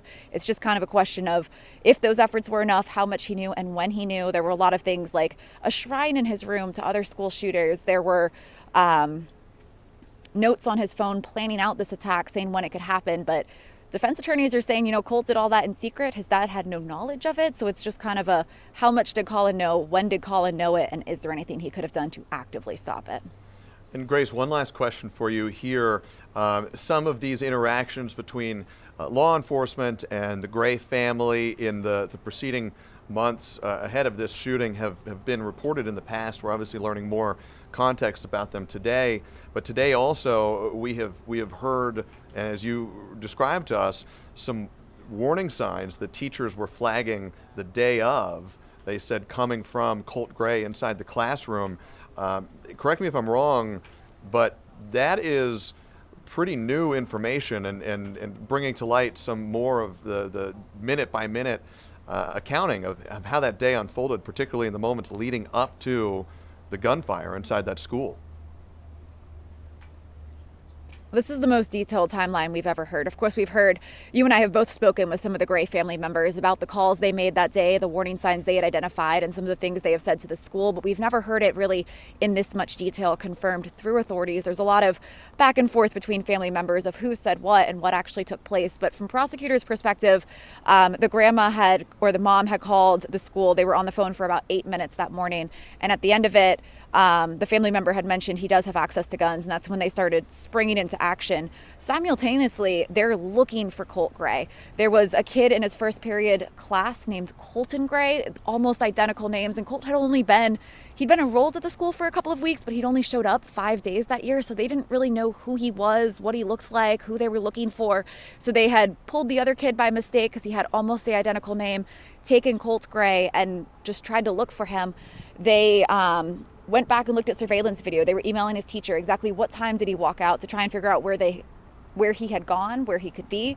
And they were just trying to backtrack it, but at the same time, that's when Colt came out of the bathroom and authorities say he started opening fire. So it was just kind of a lot of different scenarios unfolding at once with the parents' warnings, this and that.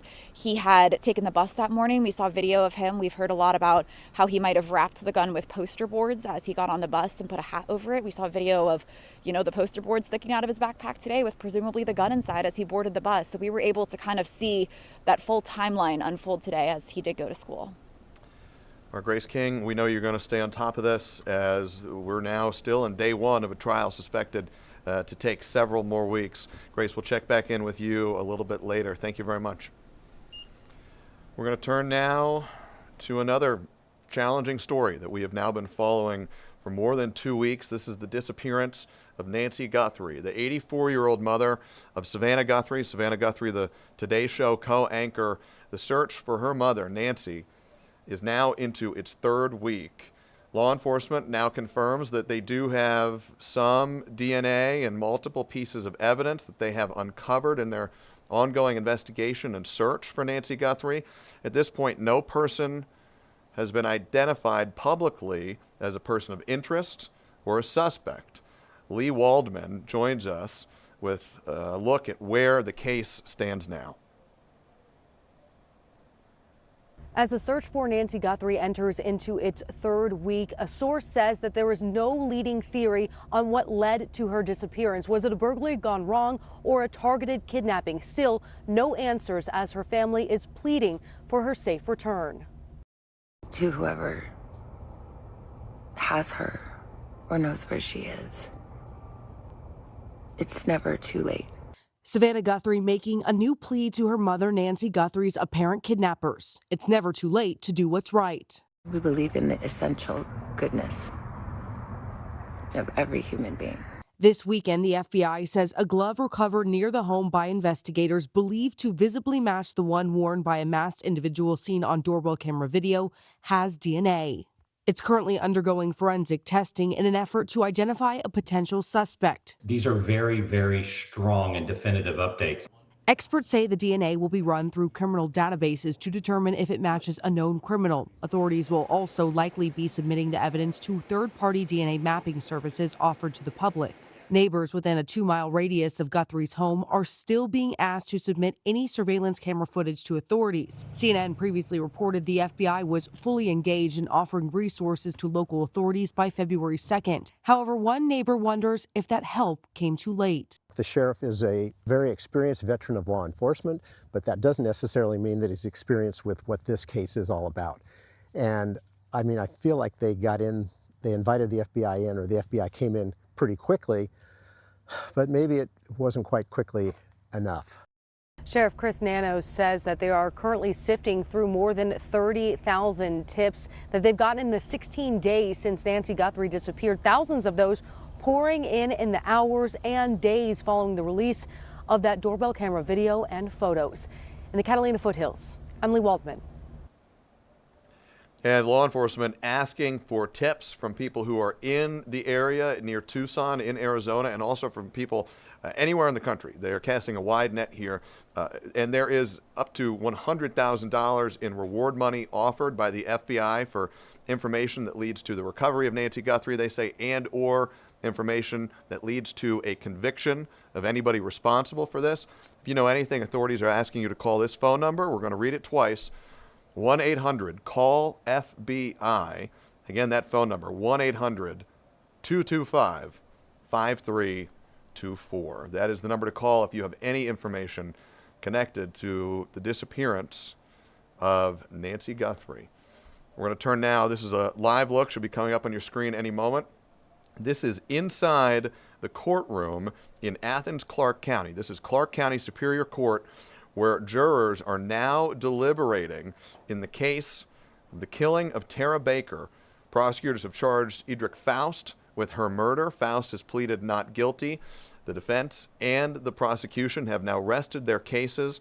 The judge charged the jury on Friday night, and the jury has now been deliberating all day today. We are watching closely. As soon as we hear that the jury has reached a verdict, we don't know when that will happen, but as soon as we hear that they have reached a verdict, we will take you live inside the courtroom to listen in. That verdict could come at any moment, and we are watching right alongside you. We're going to take a quick break. We'll be right back after this.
Welcome back into the 11Alive Plus Streaming Center. We're pushing 3:50 in the afternoon here, and we're going to bring in now senior investigative reporter Rebecca Lindstrom.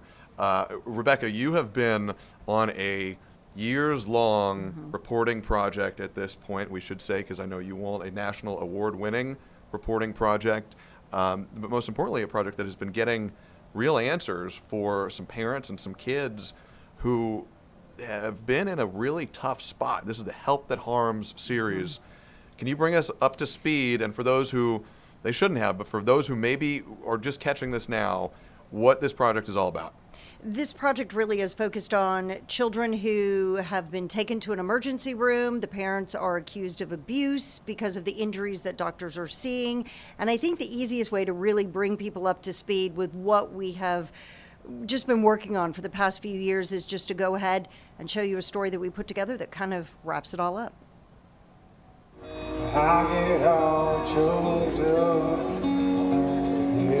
A playground filled with laughter. He hugs me a lot more, he gives me kisses. A far different scene than 2 years ago when these same families sat down to talk with 11Alive News Investigates about why a child abuse pediatrician believed they had beaten, starved, or somehow neglected their babies. We kept asking and pushing for more follow-up x-rays, and they wouldn't do it anymore. But on this sunny day, all of those families were reunited. The charges dropped. We, the jury, find Brady Lee Timms not guilty. Families found not guilty, or their time in prison over. For Terrelyn and Tyler, the sentence was 18 months. They both maintained their innocence. Many had been advocating for themselves for months. Please listen to what I have to say. I didn't hurt my baby. After 11Alive's Help That Harms series exposed how one doctor's opinion could tear families apart, the legislature passed a new law to give families the right to a second medical opinion. But now they say what we need is accountability. The commissioner over the Department of Family and Children's Services sent out this policy memo telling her staff to make sure they were treating the doctor's diagnosis as an opinion, not the only opinion. Hopefully staff will see that if I personally am willing to put my name on the line, my reputation, my credibility in the courtroom, and advocate for that they can too. They can safely do it. To help caseworkers, DFACS asked doctors like those at Children's to fill out a form assuring they had reviewed all of the child's previous medical records to rule out other causes before diagnosing the injuries as abuse. But in court testimony, 11Alive News Investigates learned doctors aren't completing the form. The language in the medical attestation that's been provided by DFACS is under review by our legal department, and they've advised us to not sign it. Even in this recent email exchange obtained through open records, one doctor at Children's says he sees the form as overtly broadcasting distrust and wants caseworkers to stop asking him to sign it. The law doesn't even really specify who has the responsibility for telling a parent that they have the right to a second medical opinion. I spoke with one mom accused in August after the law went into effect. She says no one told her. Not DFACS, not doctors, not social workers, not even the public defender assigned to her case seemed aware. As new cases emerge, advocates say the new law will mean nothing without more training and enforcement. When a mandated reporter, whether it's a social worker or a doctor or a nurse or a law enforcement professional, when they fail to properly investigate this, I don't believe they're entitled to the immunity that they currently have. Ryan Ralston with the nonprofit You Are the Power says as new cases emerge, the new law will mean nothing without more training and enforcement. Nobody deserves this. I just want to live in the moment right now and get my life back on track. Give me a kiss. Rebecca Lindstrom, 11Alive News Investigates. Rebecca, that story we're watching now was years in the making of a lot of dogged reporting on your part. The bill that was referenced in that story now enacted into law, correct? Correct. Ridge's Law. And while it is named after one child, certainly it applies to all children within the state of Georgia. And one of the things, when I see that big group picture, I always just like to point out for folks, because sometimes they hear about this, like, oh, a parent accused of abuse. I mean, we should we should hedge with caution and do what we can. And absolutely we should. These parents are just asking for that opportunity to at least be able to get the testing done to prove their innocence, if indeed, they believe that they are innocent. But all of those parents reunited with their children. So you see that big group interview at that point in time, no one with their kids except for one couple. That was a historical sort of reference. And then now all of them back with their kids. And presumably, too, a law, which it now is, it has been signed into law, requiring the option, at least, of a second opinion on this, would only provide more detail, more testing, more evidence to either support, bolster, or refute the allegations against these parents. It would get closer to whatever the truth is. Absolutely, and that is why now Representative Beth Camp has introduced a new bill. We're waiting for it to actually get scheduled in the House Judiciary Committee for its first hearing. But she has introduced a new bill that would essentially mandate that these hospitals and medical offices have to give the parents the medical records, like the x-rays, the test results that were done, not only to sort of justify the accusations against them, but more importantly to the point of this bill, so that another doctor taking a look at this case knows what's already been tested, what were the signs that led them down this road to think, non-accidental trauma, and then really begin to work through that to get a second independent medical opinion. I mean, there's no point to reinvent the wheel if you've got something to start from, and yet many of these families have told Representative Camp that they go to the hospital, they request these records, and they're either denied or they are only given part of the records. And so they're not able to access all of them. Well, some would say even at this point in time, they're not able to access all of them until discovery. And you and I were talking, the other day, I mean, how long does it take to get to discovery? And that's a big variable, but I mean, we're talking weeks, maybe months. It can take a long time to get there, and these are serious allegations we're talking about here. Both ways. If a parent is wrongly accused, that is something that of course every parent would want to fight to refute with every ability that they have. If they are rightly accused, the state has an urgent imperative to make sure that child is in a place where they are safe.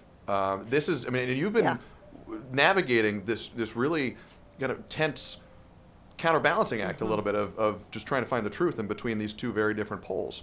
Absolutely, and that's why even when one couple that was part of that family interview, when afterward they had a trial and a jury found them guilty, we reported that. We disclosed that because people need to know the full totality of this discussion so that we can figure out where we go from here.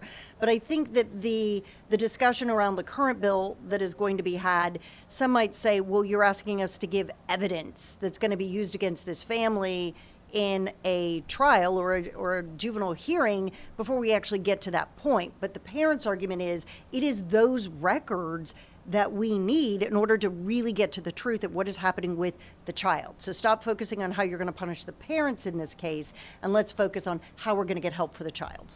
And Rebecca, we know, and we've seen it, and I know you're going to do this anyway, but we have seen, anybody who's been watching knows you have been following this literally for years, dozens of installments of your reporting on this. We know you're going to stay on top of it and going to bring us the latest on whether this latest piece of legislation, just like the last round, gets signed into law. Our senior investigative reporter, Rebecca Lindstrom, thank you very much. All right, gang, it is 3:58. We're pushing up on 3:59. 11Alive News at 4 o'clock begins in moments, and we are covering the very latest from inside the Barrow County Courthouse, where it is day one of the trial of Colin Gray. We are also watching for a verdict in the cold case murder of Tara Baker. A suspect has been charged with murder. A verdict is now in the offing. The jury is deliberating as we speak. And coming up later this week, President Donald Trump set to visit Georgia, Northwest Georgia in Rome, ahead of a special election coming up in March. We have coverage of all of that coming up in just 60 seconds right here on 11Alive Plus at 4.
Right now at 4, the first day of testimony in the trial for Colin Gray, the father of the accused Appalachia High School shooter. We're going to be live from the courtroom with what we are learning tonight.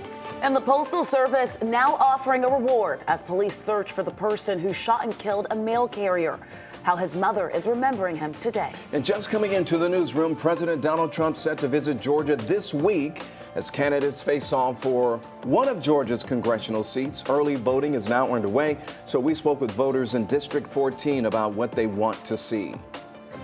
Plenty of sunshine, warm air out there today. And if you thought it was warm today, just wait, because we have even warmer air on the way this week. Well, thanks for joining us here on 11Alive Plus. Right now, jurors are now being asked to weigh whether a father should be held partially responsible for his son's alleged role in a deadly school shooting. That's right. Colin Gray is the father of Colt Gray. Colt is accused of killing 2 teachers and 2 students at Appalachia High School in 2024 and injuring several others. 11Alive's Marissa Sarback joining us at the courthouse for the first day of the father's murder trial. Marissa, we know it's been a very tough day, very emotional, as we have seen video for the first time from inside that school that day, and we heard from testimony from the staff. What are you learning today? Faith, it's been certainly a very intense and emotional day in court, and it is still going on right now. So far, we have heard from Barrow County Sheriff Judd Smith, as well as 2 teachers. We're hearing from them for the first time ever, as well as some 911 audio from inside the school on that fateful day. The first teacher that we heard from was Suzanne Harris. She testified about having Colt in her first period class on September 4th, 2024, and about him asking her a question she found alarming about whether or not they'd ever do any active shooter drills in the school. She told him yes. She says they did one the week before, but Colt, a new student at Appalachia, wasn't there for it. She says she found it alarming and notified his counselor. Then she says she noticed something sticking out of his backpack. When he went to pick it up, you could tell, and I said, "Do you need help with that?" And he seemed a little agitated or a little nervous. And so he just scurried out of the classroom with his book bag. But as I was standing there, I wasn't standing there very long, but I heard a voice that said, "He's got a gun." And that's just like a voice in your head, kind of? Voice in my head. As I stood there for just a second, it just got louder. And so I just darted down the hallway and went straight to D. Martin's office. And the second teacher we heard from on the stand testified about how she had Colt Gray in her second period class, says that he was seen leaving her classroom with a backpack and then coming back with that rifle. She says she could see him outside the window of her classroom. We also have that 911 audio from a student who called from inside that second period teacher's classroom, again, around that same time of the shooting. Now we'll have all of that for you coming up at 5 o'clock. Faith? Marissa, one question for you. The prosecutor's case here, it really focuses on a number of warning signs that they say Colin Gray ignored about his son. Can you walk us through some of that? Yeah, Faith, the prosecution really hinging that opening statement on the fact that Colt Gray suffered from anxiety and also anger issues that were left untreated. They say that he was breaking windows, cutting things, including himself. And at one point in opening statement this morning, they said, quote, "Whenever something happens, just know the blood is on your hands," end quote. That is a text that they say Colt Gray sent to his father, Colin Gray, just about a week before that shooting. And they say that his father simply never took away that rifle. Faith? Marissa, thank you so much for bringing that to us. A very hard day in the courtroom for so many people and watching along here. Now, we know that Colt Gray has not gone to trial yet. His next court appearance is set for next month for a status hearing. We are streaming this trial from start to finish right here on 11Alive Plus, so make sure you tune in for that live coverage and highlights from the testimony. Let's get a check of your 11Alive weather impact forecast. That's right. Let's get to our Chief Meteorologist, Chris Holcomb. Chris, it was really nice after yesterday to see a little sunshine. It was nice to see that sunshine. If only we could have timed that out to have it over the weekend. But hey, we'll take it whenever we can get it. We had some good rain that came through yesterday. Gave us a little bit less than an inch. Now we are drying out, and not only drying out, but we're also warming up. Take a look at this. We have no rain, no clouds, anything showing up right now on our satellite and radar. And as we zoom out a little bit, nothing really is moving our way either. We're going to see a pretty dry week, just some low rain chances for the middle of the week, but those rain chances will go up at the end of the week and unfortunately into the weekend again. But the other thing going up, the temperatures. Take a look at what we're watching this evening. We're going to see those temperatures falling through the 50s here. So it's going to be mild for the evening hours, and then early tomorrow morning, we're going to be in the 40s with clear skies. Tomorrow's temperatures warming up pretty similar to what we had out there today, but we're talking 70s, and not only just barely 70 degrees, but mid and upper 70s coming up later on this week. We'll talk more about that timing and more on those rain chances coming up in just a few minutes.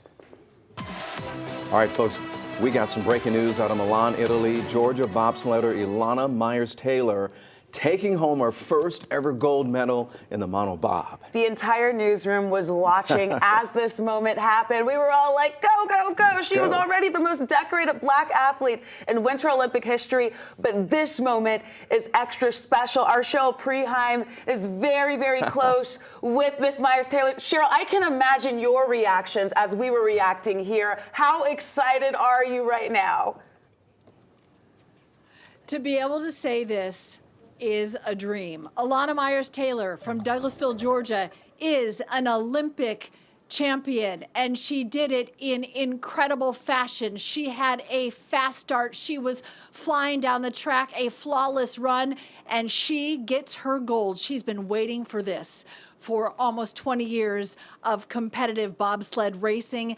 This medal has been elusive. She has 3 silver and 2 bronze, and now Ilana Myers-Taylor has a gold medal too. This place, when I say this place, the NBC tent was erupting watching that race. And when she got to the finish line, she fell to her knees, wrapped in a flag, and her 2 little boys crawled in her lap. She says they are her motivation. Now, I just have to point out to you all, she almost retired after the last Olympics. She was this close to calling it quits after she won 2 medals in Beijing. She was pregnant with Noah in Beijing. She didn't even know it yet, and she got 2 medals, and she almost ended her career, decided she'd give it one more go after her second son was born. Can you imagine if this moment hadn't happened? But she decided to keep going, and it resulted in a gold medal. Ask me anything, y'all. Let's keep talking about it, because she was already the most decorated black Winter Olympian. She now has 6 medals, 1 gold, 3 silver, 2 bronze, and she still has racing to do at these 2026 Winter Olympics. Hey, Cheryl, it's Chris Holcomb. I know we're all supposed to be objective, and you have been following Ilana for years and years and years. What was the emotion like for you to see this dream come true from someone that you have been interviewing and following for so long? Well, for Ilana, it goes so much bigger than sports.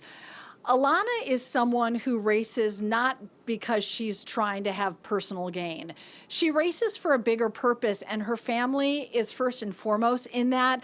She races because she has become an advocate for the special needs community, as both of her sons are deaf and Nico has Down syndrome. She races because she sees a purpose in being able to recruit younger generations and diversify the sport. There are so many reasons that she races beyond self. So to see her win gold and to have that accolade, even though she does it for all these other reasons, is why I cannot help but personally cheer for her, not just because she represents Atlanta, and not just because she represents Team USA, and not just because she won gold tonight, but because she's an incredible human being, and she doesn't just do it for herself. I think she is a great testament to what sports means bigger than a medal, and how proud we are that she represents the state of Georgia.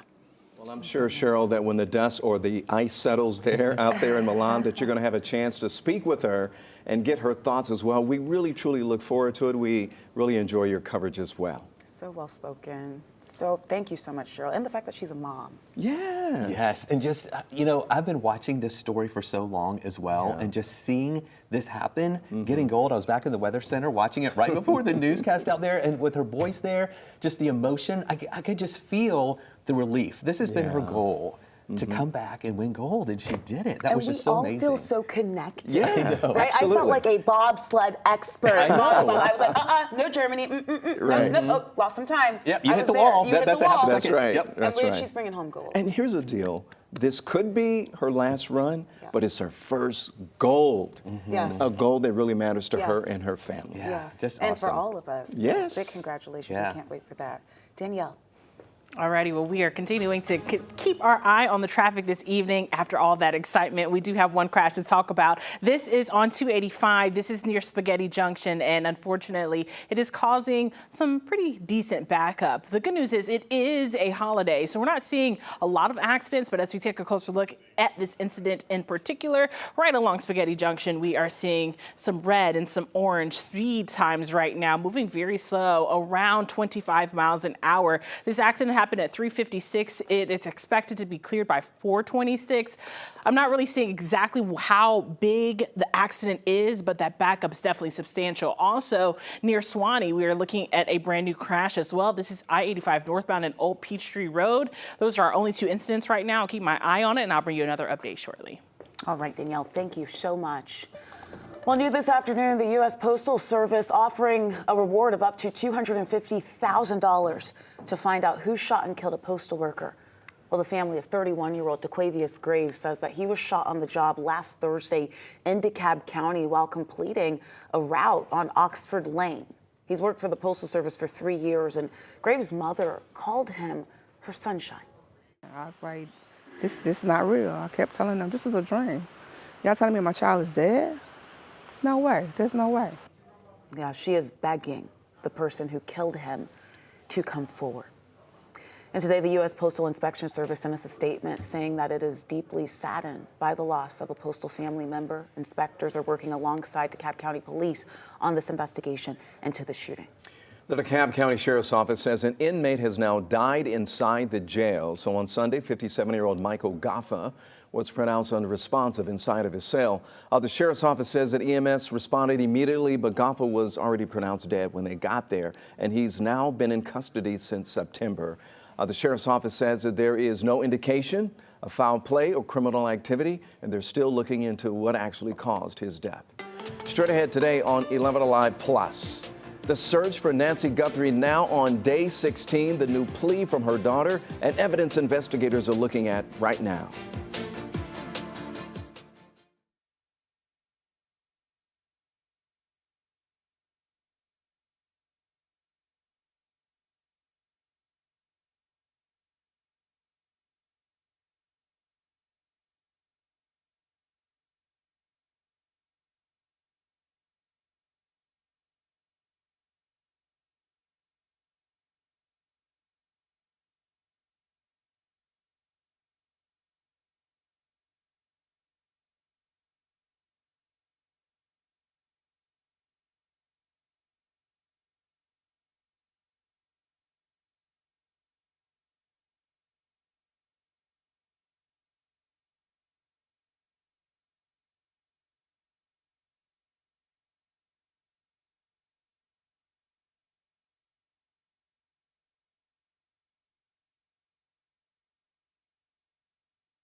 Well, this is just into the newsroom. President Donald Trump, he is set to pay Georgia a visit this week as candidates face off in a special election for Georgia's congressional seat, District 14, formerly held by Marjorie Taylor Greene. He is headed to Rome on Thursday, where he has already endorsed Clay Fuller to replace the former Representative Greene. That's right. So the early voting, as Faith pointed out, in District 14, and it started today. 11Alive's Doug Richards reports that voters are now choosing from a very, very crowded field.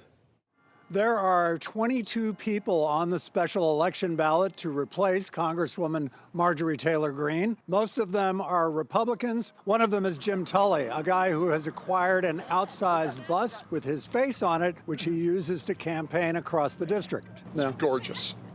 I'm really tickled to be on this bus and to have this opportunity. Tully had been the manager of Congresswoman Greene's office before Greene resigned in January. Running for Congress with a bus, bringing it to the people, not to their mailboxes, not to their TV. There are also some Democrats on the ballot, including Sean Harris, who ran against Greene 2 years ago and is running again now. Yes, I'm a Democrat, but I am not tied to the party.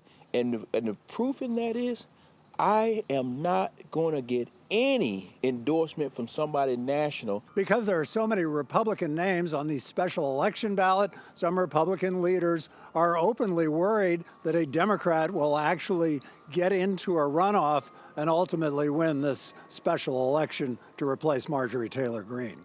In Rockmart, Doug Richards, 11Alive News. All right, so for those not voting early, Election Day is March 10th. If the race does head to a runoff, voters will be back at the polls on April 7th. And with all those candidates, that runoff is likely, so we'll continue to monitor that.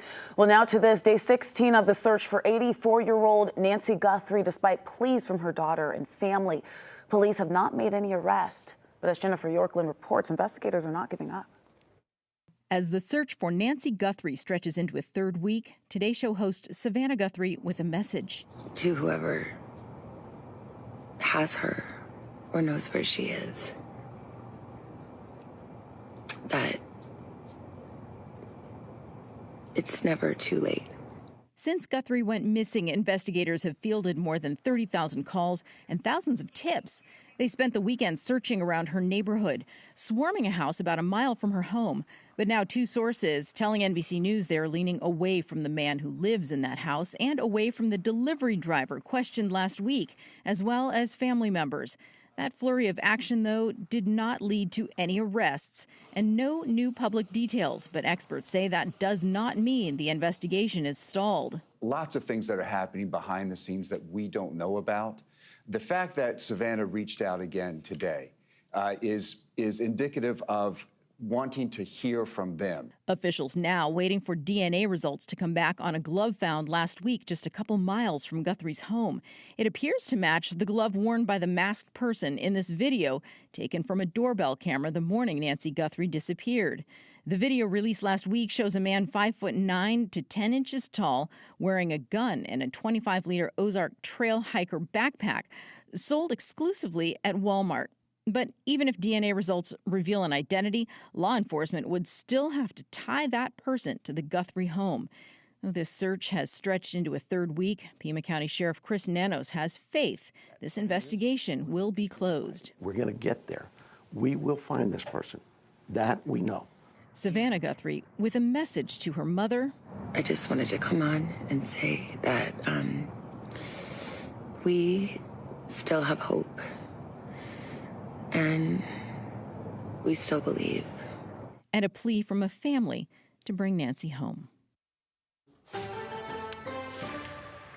Well, here at home, it is certainly feeling like spring outside. I know. You know, Chris, I know that it is still officially winter. However, we are really enjoying these spring-type temperatures. It is kind of nice to see these temperatures near 70 today. So far, we've been up to 68 degrees. Tomorrow, we're going to be in the upper 60s again, and we've got 70s on the way and even mid and upper 70s before it is all said and done. But wintertime is not over yet. We've got more cold weather coming back in next week. But this week is going to be a spring-like week, and we're we're kind of enjoying it out there as we're watching those temperatures warming up.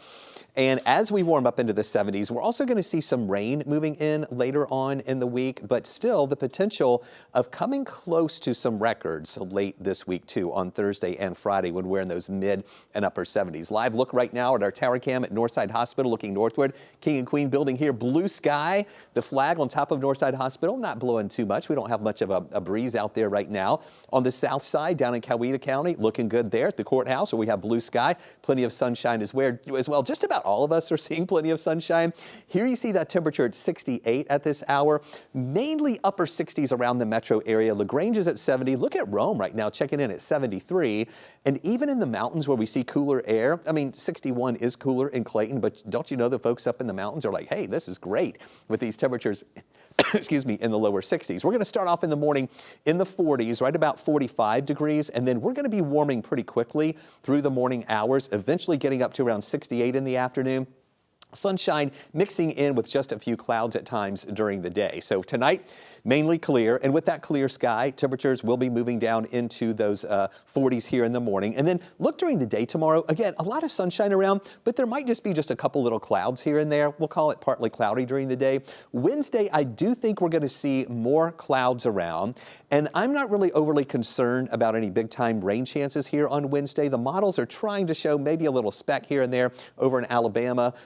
I really think it will be less than a 20% chance for a shower here on Wednesday. On Thursday, though, we do see those rain chances coming up a little bit, and then especially into the weekend, rain chances are going to be going up a little bit higher as well as those temperatures move up too. So you see the trend here, 68 Tuesday, 70 Wednesday, 76 Thursday, 77 on Friday, with that low rain chance Thursday at 20%, then a 50% chance both on Friday and Saturday. Saturday will be a little cooler at 70 degrees, and as I mentioned, wintertime is not over yet. We're going to be at 59 on Sunday and then near freezing Monday morning with a high of only 50 in the afternoon with those mostly sunny skies.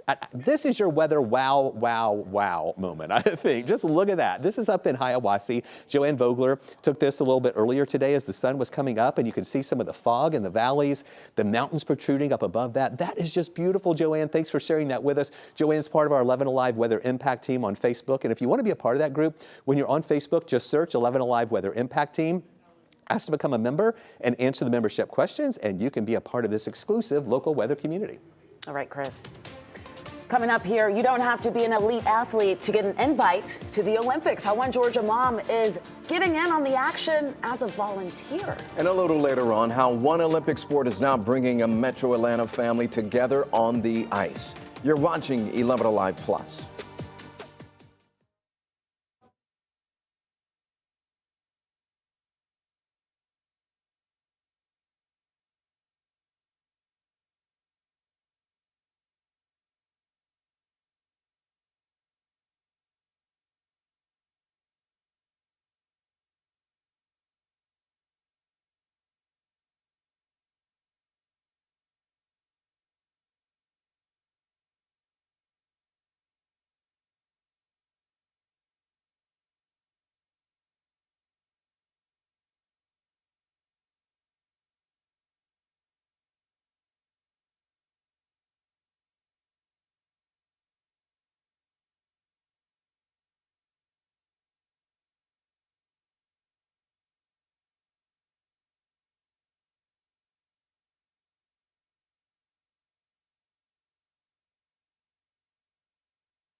Well, there's a mom in Cobb County soaking up all the action in Italy. She's not an athlete, but she is there at the Olympics as a volunteer. We are talking about Amanda Wedekamp, and she started her shifts in the hockey arena for the game. She gave our Caitlin Ross behind-the-scenes look at her duties and all the fun that she's having.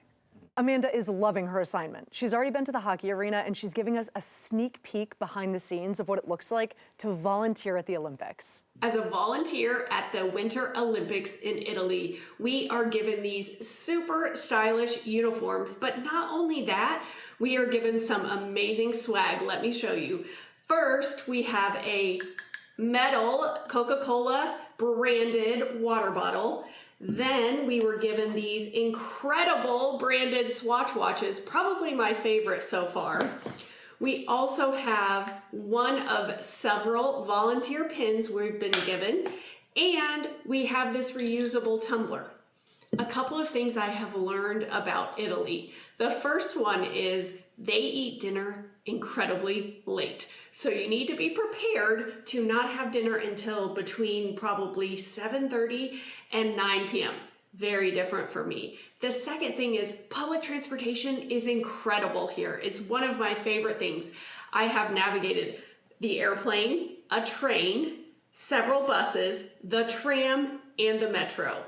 Thank you so much for following along. I am having the best time here volunteering in Italy at the Winter Olympics. And she says if you're interested in volunteering, the time to sign up is now. She registered 2 years in advance, so if you want to volunteer in LA, you want to sign up this summer. That's exactly right. And I was talking to Caitlin about that. I mean, these volunteers, I remember even in Paris, the volunteers, it is really cool. You get to keep all your swag. You are right there depending on where you go. And it's just that experience. Yeah, that would be really fun. I mean, I'm a Cali guy, you know, so I'm from Northern California. It'd be kind of cool to go back to LA just to kind of get that Snoop Dogg vibe during the Olympics. But, you know, the thing that I don't like about California? The traffic, especially in LA. That would be hard to try to get to each event. Danielle, what do you think about that? I think that you're going to get plenty of practice right here in Atlanta, Ron, because we have a lot of traffic this evening. This is a look at a crash on I-20 eastbound. The crash is actually before I-285, but the traffic is backed up past Six Flags. I'll have another update for you coming up after the break. Plenty of warm air over us right now, and it's only going to get warmer as we go through the rest of the week. But wintertime is not over yet. I'm going to let you know when the chilly air is going to return.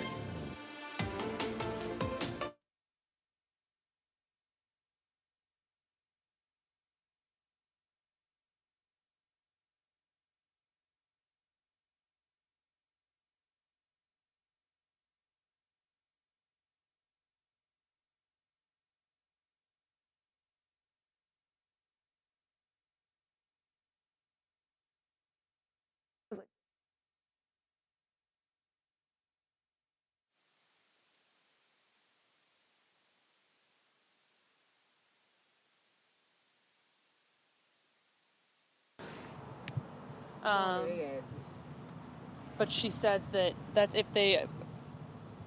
Mic check, mic check, mic check.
Right now, we are on verdict watch for Edric Faust, what the jury is considering in the cold case murder trial. And after a shooting at the Decatur Library, longtime librarians are now calling for a change to state law. How they're hoping it's going to improve safety. Dry air is in place right now with warm air, too. We'll let you know how long that's going to stick around and when we'll see our next chance of rain and when the colder air returns. And a Metro Atlanta mother leaving the sidelines and hitting the ice to bond with her teenage boys and her community. Hey, thank you so much for being here with us on 11Alive Plus. We start with this at 4:30. Right now, a jury deliberating the fate of Edric Faust. That's right. So he is accused of the 2001 murder of UGA law student Tara Baker. 11Alive's Molly Oak is live outside the Athens-Clarke County Courthouse right now. And I know a lot of folks are on pins and needles, but what's the very latest here, Molly? Yeah, this has been something that every live shot I've had community members coming up to me, asking questions and telling me their thoughts on what's been happening the past 2 weeks. Now, the jury is 4 hours into deliberations. They started deliberating around 12:30 this afternoon. You're looking at video from inside the courtroom when the jury came back inside at 2 o'clock, asking about a clarification on audio that was presented during the trial. Now, that's what they've been listening to for hours now. But remember, this cold case murder trial took 2 full weeks just to present. Prosecutors say DNA evidence shows 48-year-old Edric Faust sexually assaulted, stabbed, and strangled the then 23-year-old UGA law student Tara Baker before setting her bed on fire. But defense argues prosecutors have not proven Faust is the only possible suspect in this case. Faust, however, maintains his innocence. I'm going to head back up into the courtroom to see how jury is doing as those deliberations continue. But for now, reporting live, Molly Oak, 11Alive News. Okay, Molly, thanks for staying on top of that, and I'm sure you're going to bring us the very latest as it becomes available. By the way, in April of 2023, Governor Brian Kemp signed HB 88 into law, the Coleman-Baker Act, partially named after Tara Baker. So it lets families of homicide victims request law enforcement agencies to review cold cases. We do have an update to some breaking news that we brought you earlier. Right now, the Forsyth County Sheriff's Office investigating this, a body found inside of a car submerged in Lake Lanier. You see that red sedan right there? That was in the lake earlier today. It happened at Tidwell Park. That is at the southern end of the lake. The Sheriff's Office tells us it does not suspect foul play here. But right now, it's unclear how long that car has been in the water or how it got there. We will continue to bring you updates as we get them. Well, the Fulton County Medical Examiner's Office has identified a man that was shot and killed outside of an old dental office. Officials say 37-year-old Monterio Sperling was killed Saturday afternoon at an office building on Martin Luther King Jr. Drive near the Cascade skating rink. Well, the office, it still contains some dental supplies inside, but the business is no longer operational. 73-year-old David Mays, he is charged with murder in Sperling's death. According to investigators, Mays said that he saw someone inside the business on surveillance video, then went to check it out and claimed there was a shootout. However, police say Sperling wasn't armed at the time of this shooting. Gwinnett County deputies arrested a man wanted on multiple rape charges, a home invasion, and also child cruelty.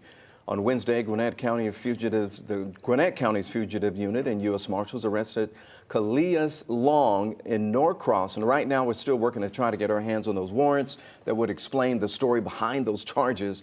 Deputies say that he is also facing a theft charge out of South Fulton. He is currently sitting in jail without bond. All right, let's get back to our chief to talk about this weather impact forecast. And I mean, I'm just loving it right now. I have no complaints, Chris, at all. Even the rain coming potentially. Yeah, you know, and we needed that rain over the weekend. And then we have another round of rain coming. Unfortunately, that's going to be for the weekend too. But we do need the rain to move in here. And then in the week while we're working, of course, the weather is perfect out there. Here's a look at what we're watching with our moisture map. The purple color that you see here for today is the very dry air. The purple and blue color here, the very dry air. And that's going to be with us not only for today, but also for tomorrow and also into Wednesday. Now, we're beginning to see a little bit of the lighter colors moving in here, indicating a little more moisture trying to build in. And coming up for later in the week on Thursday, we're going to have only about a 20% chance for a shower. But then you see how the colors lighten up more going into Friday as well as on Saturday. Those are the days where we're going to see the highest rain chances for the end of the week and also for the weekend on Saturday, a better coverage of showers around. Now, I'm holding on to some rain chances into early on Sunday, and then this model kicks everything out with the drier air returning. But not only is the drier air going to return on Sunday, the colder air is going to return too. So here's a look at those rain chances. Just a 20% chance on Thursday. Better rain chances Friday and Saturday at about 50%. Stay with us. We'll talk more about the return of wintertime weather. But first, we'll enjoy a lot of the warm air for a while. We'll have more on that timeline coming up in just a few minutes, Danielle. All right, Chris, we are looking forward to it. Here is a look into your traffic. This is another accident that we're monitoring. This is on I-20 eastbound. This is really right at 285, but unfortunately the traffic is backed up past Six Flags there. Here's a closer look at it. It's a brand new crash. It is very slow and go. I do suggest that if you know anyone who's headed this way, this is eastbound now, so you're coming back into the city, get off at Thornton Road as of right now. That's your best bet as far as how you should find a detour. Once again, I-20 eastbound at 285. Best reroute there is to take Thornton Road. There's also a breakdown, a car that has stalled out right in the middle of the connector. I'll keep my eye on that and bring you another update on that crash a little bit later on.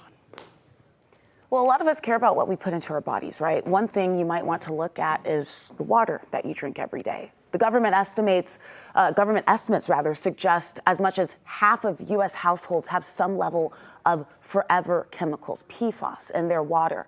Research has linked them to cancer risk and developmental delays in children. And that chemicals, they can build up in the water around airports, military bases, and carpet factories. Well, earlier today on 11Alive Plus, our Dan Kennedy, he spoke with Dr. Betsy Sutherland, who spent more than 30 years at the EPA about how to know if your water's safe. I mean, when I'm drinking this, can I see, smell, or taste it at all? How do you know? Completely invisible, and you really need to, if you're concerned about this, and I think you should be, you need to contact your local water utility and see if they were among the millions of samples that were taken, if they had any PFAS detected in your drinking water. If your public water supply system was too small to have to monitor, or if you're on a private well, and particularly if you're on a private well, you should get a state-certified laboratory to test your tap water to see if you have these PFAS chemicals. And you can watch that full interview right now on 11Alive Plus. Dr. Sutherland suggests buying a filter for your tap if you do find forever chemicals in your drinking water. Yeah, really good advice there. A heads up for neighbors near Cross Keys High School. So taking place tomorrow, a controlled rock blast is going to happen at the school around 2 p.m. So the scheduled rock blast is all part of ongoing construction for campus improvement work. So if you live or work near Cross Keys High School, you may briefly hear a loud noise or two and feel some minor vibrations during that blast. But school officials say this will pose no risk to safety.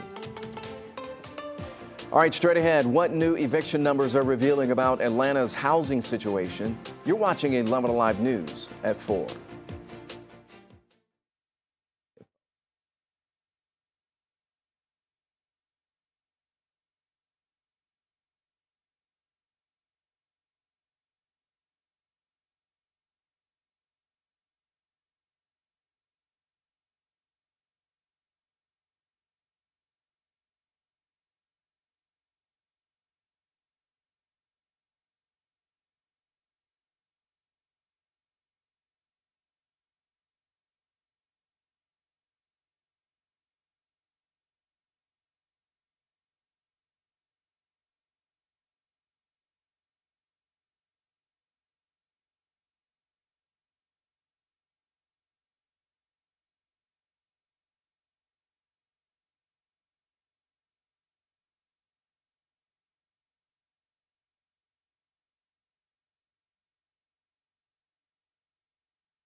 Hey, the U.S. women's hockey team going for gold. They beat Sweden 5-0 in those semifinals today to advance to the gold medal game against either Canada or Switzerland, and we are rooting for them to bring home gold. They're a tight team, Ron. I know. Much like one Metro Atlanta family who gets closer with every practice, pass and goal. There you go. You know, and they've actually found a stronger bond on the ice through community when they're playing hockey.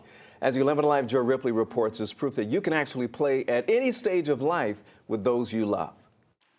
Sonu Kumar suits up and hits the ice with purpose. She started skating last summer after watching her boys play hockey for years. Skating has been my boys' passion for the past 12 years. They've been in the Metro Atlanta hockey community for all those years, developed lifelong friendships. I've been their biggest cheerleader along with my husband. From cheerleading to getting off the sidelines, Kumar joined the Lady Thrashers, an all-women's community hockey squad, and got her ice legs under her. I wanted to try it, and so I got out there, very nervous at first. It's a physical game. From the bleachers, you can feel the tension, the anxiety, the fun. Kumar's oldest son, 17-year-old Sachin, played roller hockey for 10 years before switching over to ice hockey 5 years ago. I was really shocked that she was wanting to try it, but I was fully supportive. I mean, I think she's been watching all that time, so I really wanted to get the chance to watch her. Younger brother Nikhil just turned 15. His favorite part about hockey? The teamwork and making memories, especially with Mom. I think it's a great opportunity. We can finally skate as a family, and we can help teach her and help her learn. It doesn't matter what age you are, how good you are at skating. As long as you try and have fun with it, you'll keep growing, and you'll just learn to love it. Not even a year into her hockey journey, Sonu Kumar's still trying to soak it all in. Fortunately, she has her family, both on and off the ice, to find her way. It's been a real great bonding experience. You know, I love it when they pass me on the ice and they give me a little fist bump. I can tell that they're proud of me, and I'm glad to inspire them as well and let them know that you can do anything at any age. Wow, so there is hope for me. I can still do this. Hey, by the way, Kumar says that she's really excited to share in her son's passion for the last decade, making lifelong friendships in the process. And she says she's going to continue to be her boy's biggest cheerleader. What do you think about that? I think that is amazing. The family coming together in a sport. I mean, now hockey's intense now. It is intense. I was like, y'all could also be a family of golf. But I love that they're on the ice. They're having a good time. And yeah, Ron, you could get in there too. What position? Yeah. I have to figure out what the positions are, like ask ChatGPT. What are the positions of hockey? You might be a good goalie. I would be a good Potentially. goalie. Yeah, Potentially. bring it. I'm ready, baby. Remember, you can keep up with all the Olympic action, including our Cheryl Preheim's extensive coverage from Milan, right here on 11Alive Plus. It's a beautiful start to the work week out there with plenty of sunshine, warm air. We topped off at 69 degrees today. We have more 70s on the way. Then some rain, and then feeling more like winter again. I'll update that timeline. Also straight ahead, the NAACP and other organizations stepping into the fight over Fulton County's election records, the limits they want to put on the federal government next.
All right, here's a live look at Washington, D.C. The first full week of a partial government shutdown is now in full swing. So Democrats said that they will not fund the Department of Homeland Security because of President Trump's immigration policies. They want immigration and customs enforcement agents to stop wearing face masks and follow a stricter code of conduct. Republicans have not agreed to any of the changes. The shutdown is also affecting airports across the country. Transportation Secretary Administration workers or Transportation Security Administration security workers are once again working without pay. So today marks day 3. The last shutdown lasted a record 43 days. And new today, the NAACP is now stepping into the fight over Fulton County's 2020 election records. The organization, along with several others, wants a judge to protect voter information the FBI seized during its search of an election warehouse last month. They say that the government should not be allowed to use that information for voter roll maintenance, election administration, or immigration enforcement.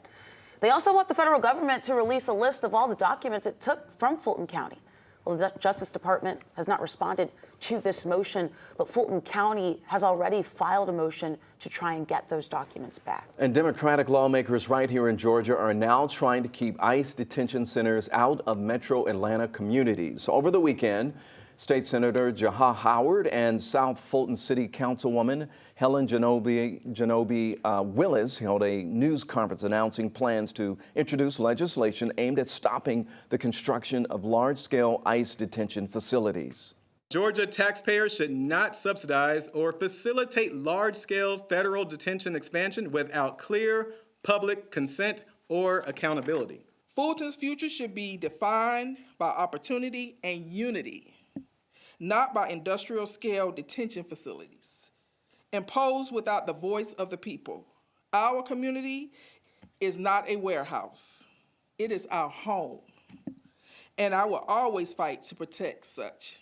By the way, that was South Fulton City Councilwoman Helen Zenobia Willis. By the way, the push follows federal plans to build ICE facilities in Walton and Hall counties.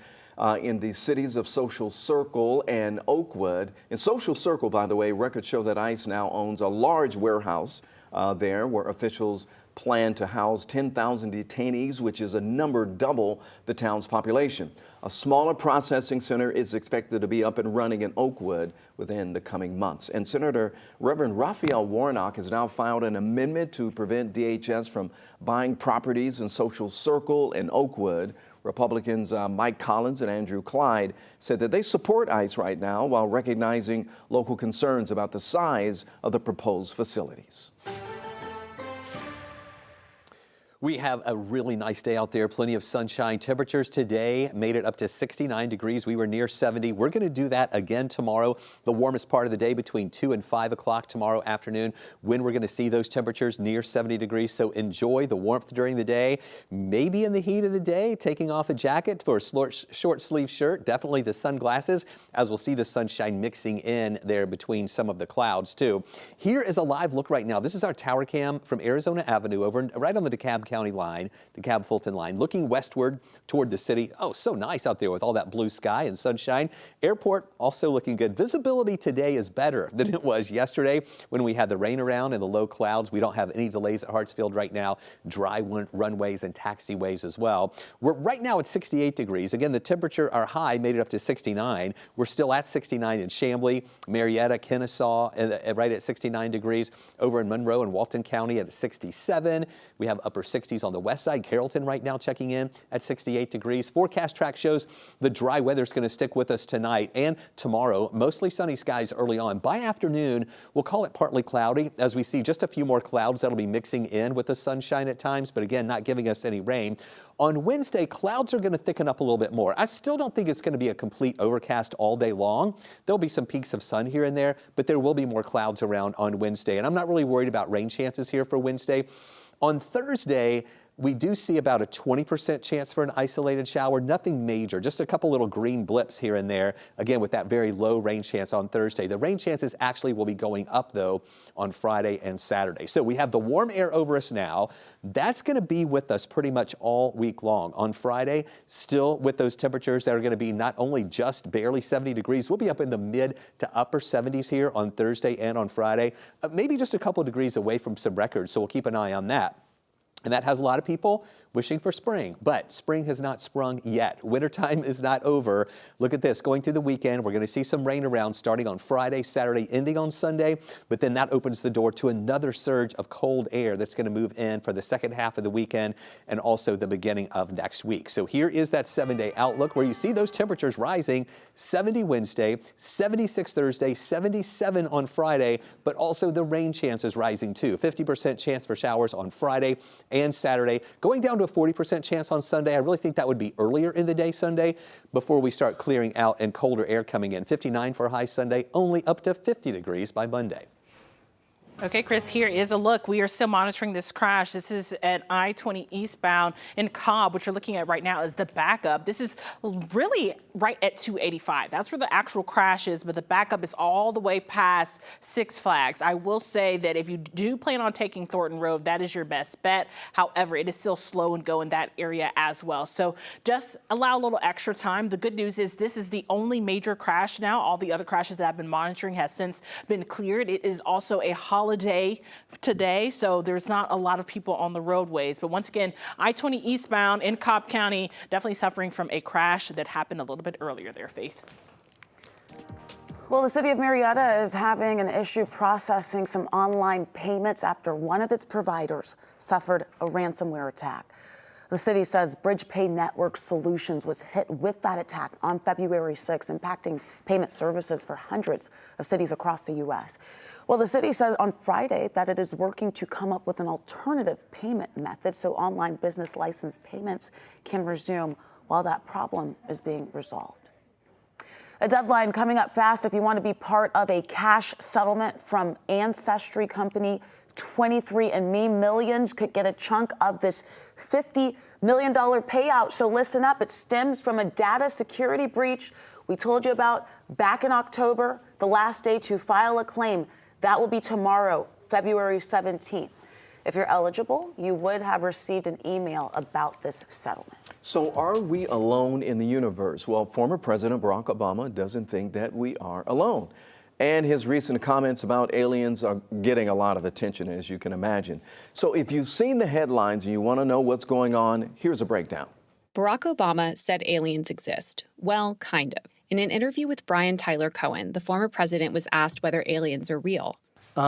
They're real, but I haven't seen them, and they're not being kept in, what is it? Area 51. Area 51. There's no underground facility unless there's this enormous conspiracy and they hid it from the President of the United States. Following a media frenzy over his comments, Obama took to Instagram to clarify his statement. He said, quote, "Statistically, the universe is so vast that the odds are good there's life out there. But the distances between solar systems are so great that the chances we've been visited by aliens is low. And I saw no evidence during my presidency that extraterrestrials have made contact with us. Really. So it seems there's still no hard evidence of life outside of our planet. Yet." Hey, you can watch a lot more stories just like this one on the 11Alive app. Just scan that QR code right there on your screen and you could download it for free. Hey, coming up next, 2 librarians had to run for cover during a shooting at the Decatur Library. Well, now they're calling for a change to state law.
New tonight, 2 librarians say they witnessed a shooting at the Decatur Library, and now they want to see a change in the state law. Monica Fodderingham and Tanisha Scott Cochran, they were working at this library 2 weeks ago when police say a man was shot and taken to the hospital in critical condition.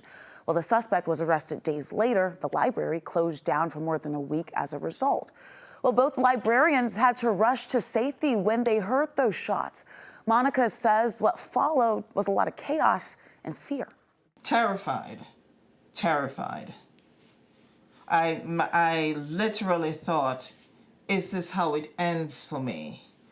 Almost everybody who knows me knows my retirement countdown app. And I'm thinking, is this how it's going to end? Yeah, DeKalb County increased police presence at the Decatur Library following that shooting and promised to install security cameras at all public libraries in the county. But these librarians says that's not enough. They want the public libraries to be added to a list of spaces where guns are banned in Georgia.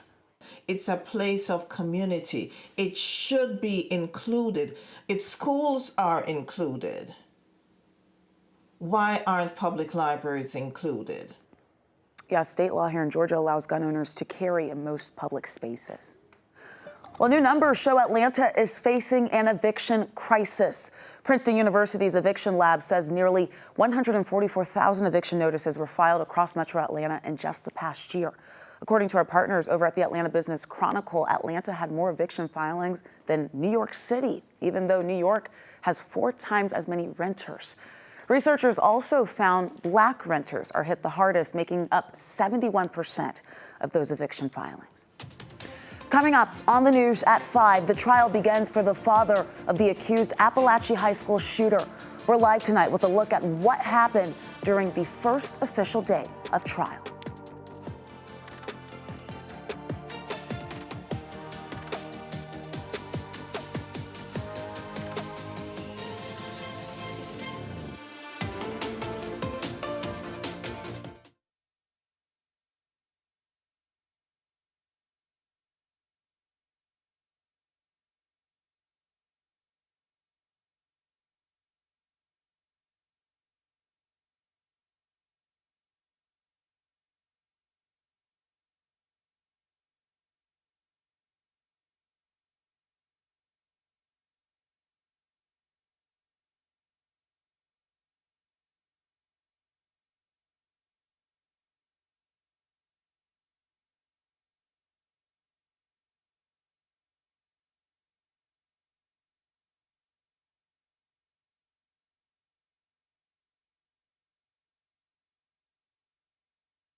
Hey, 1, 2, 3, 4. Mic check, 1, 2, 3, 4, 5. Hey, Chris is Mike, 1, 2.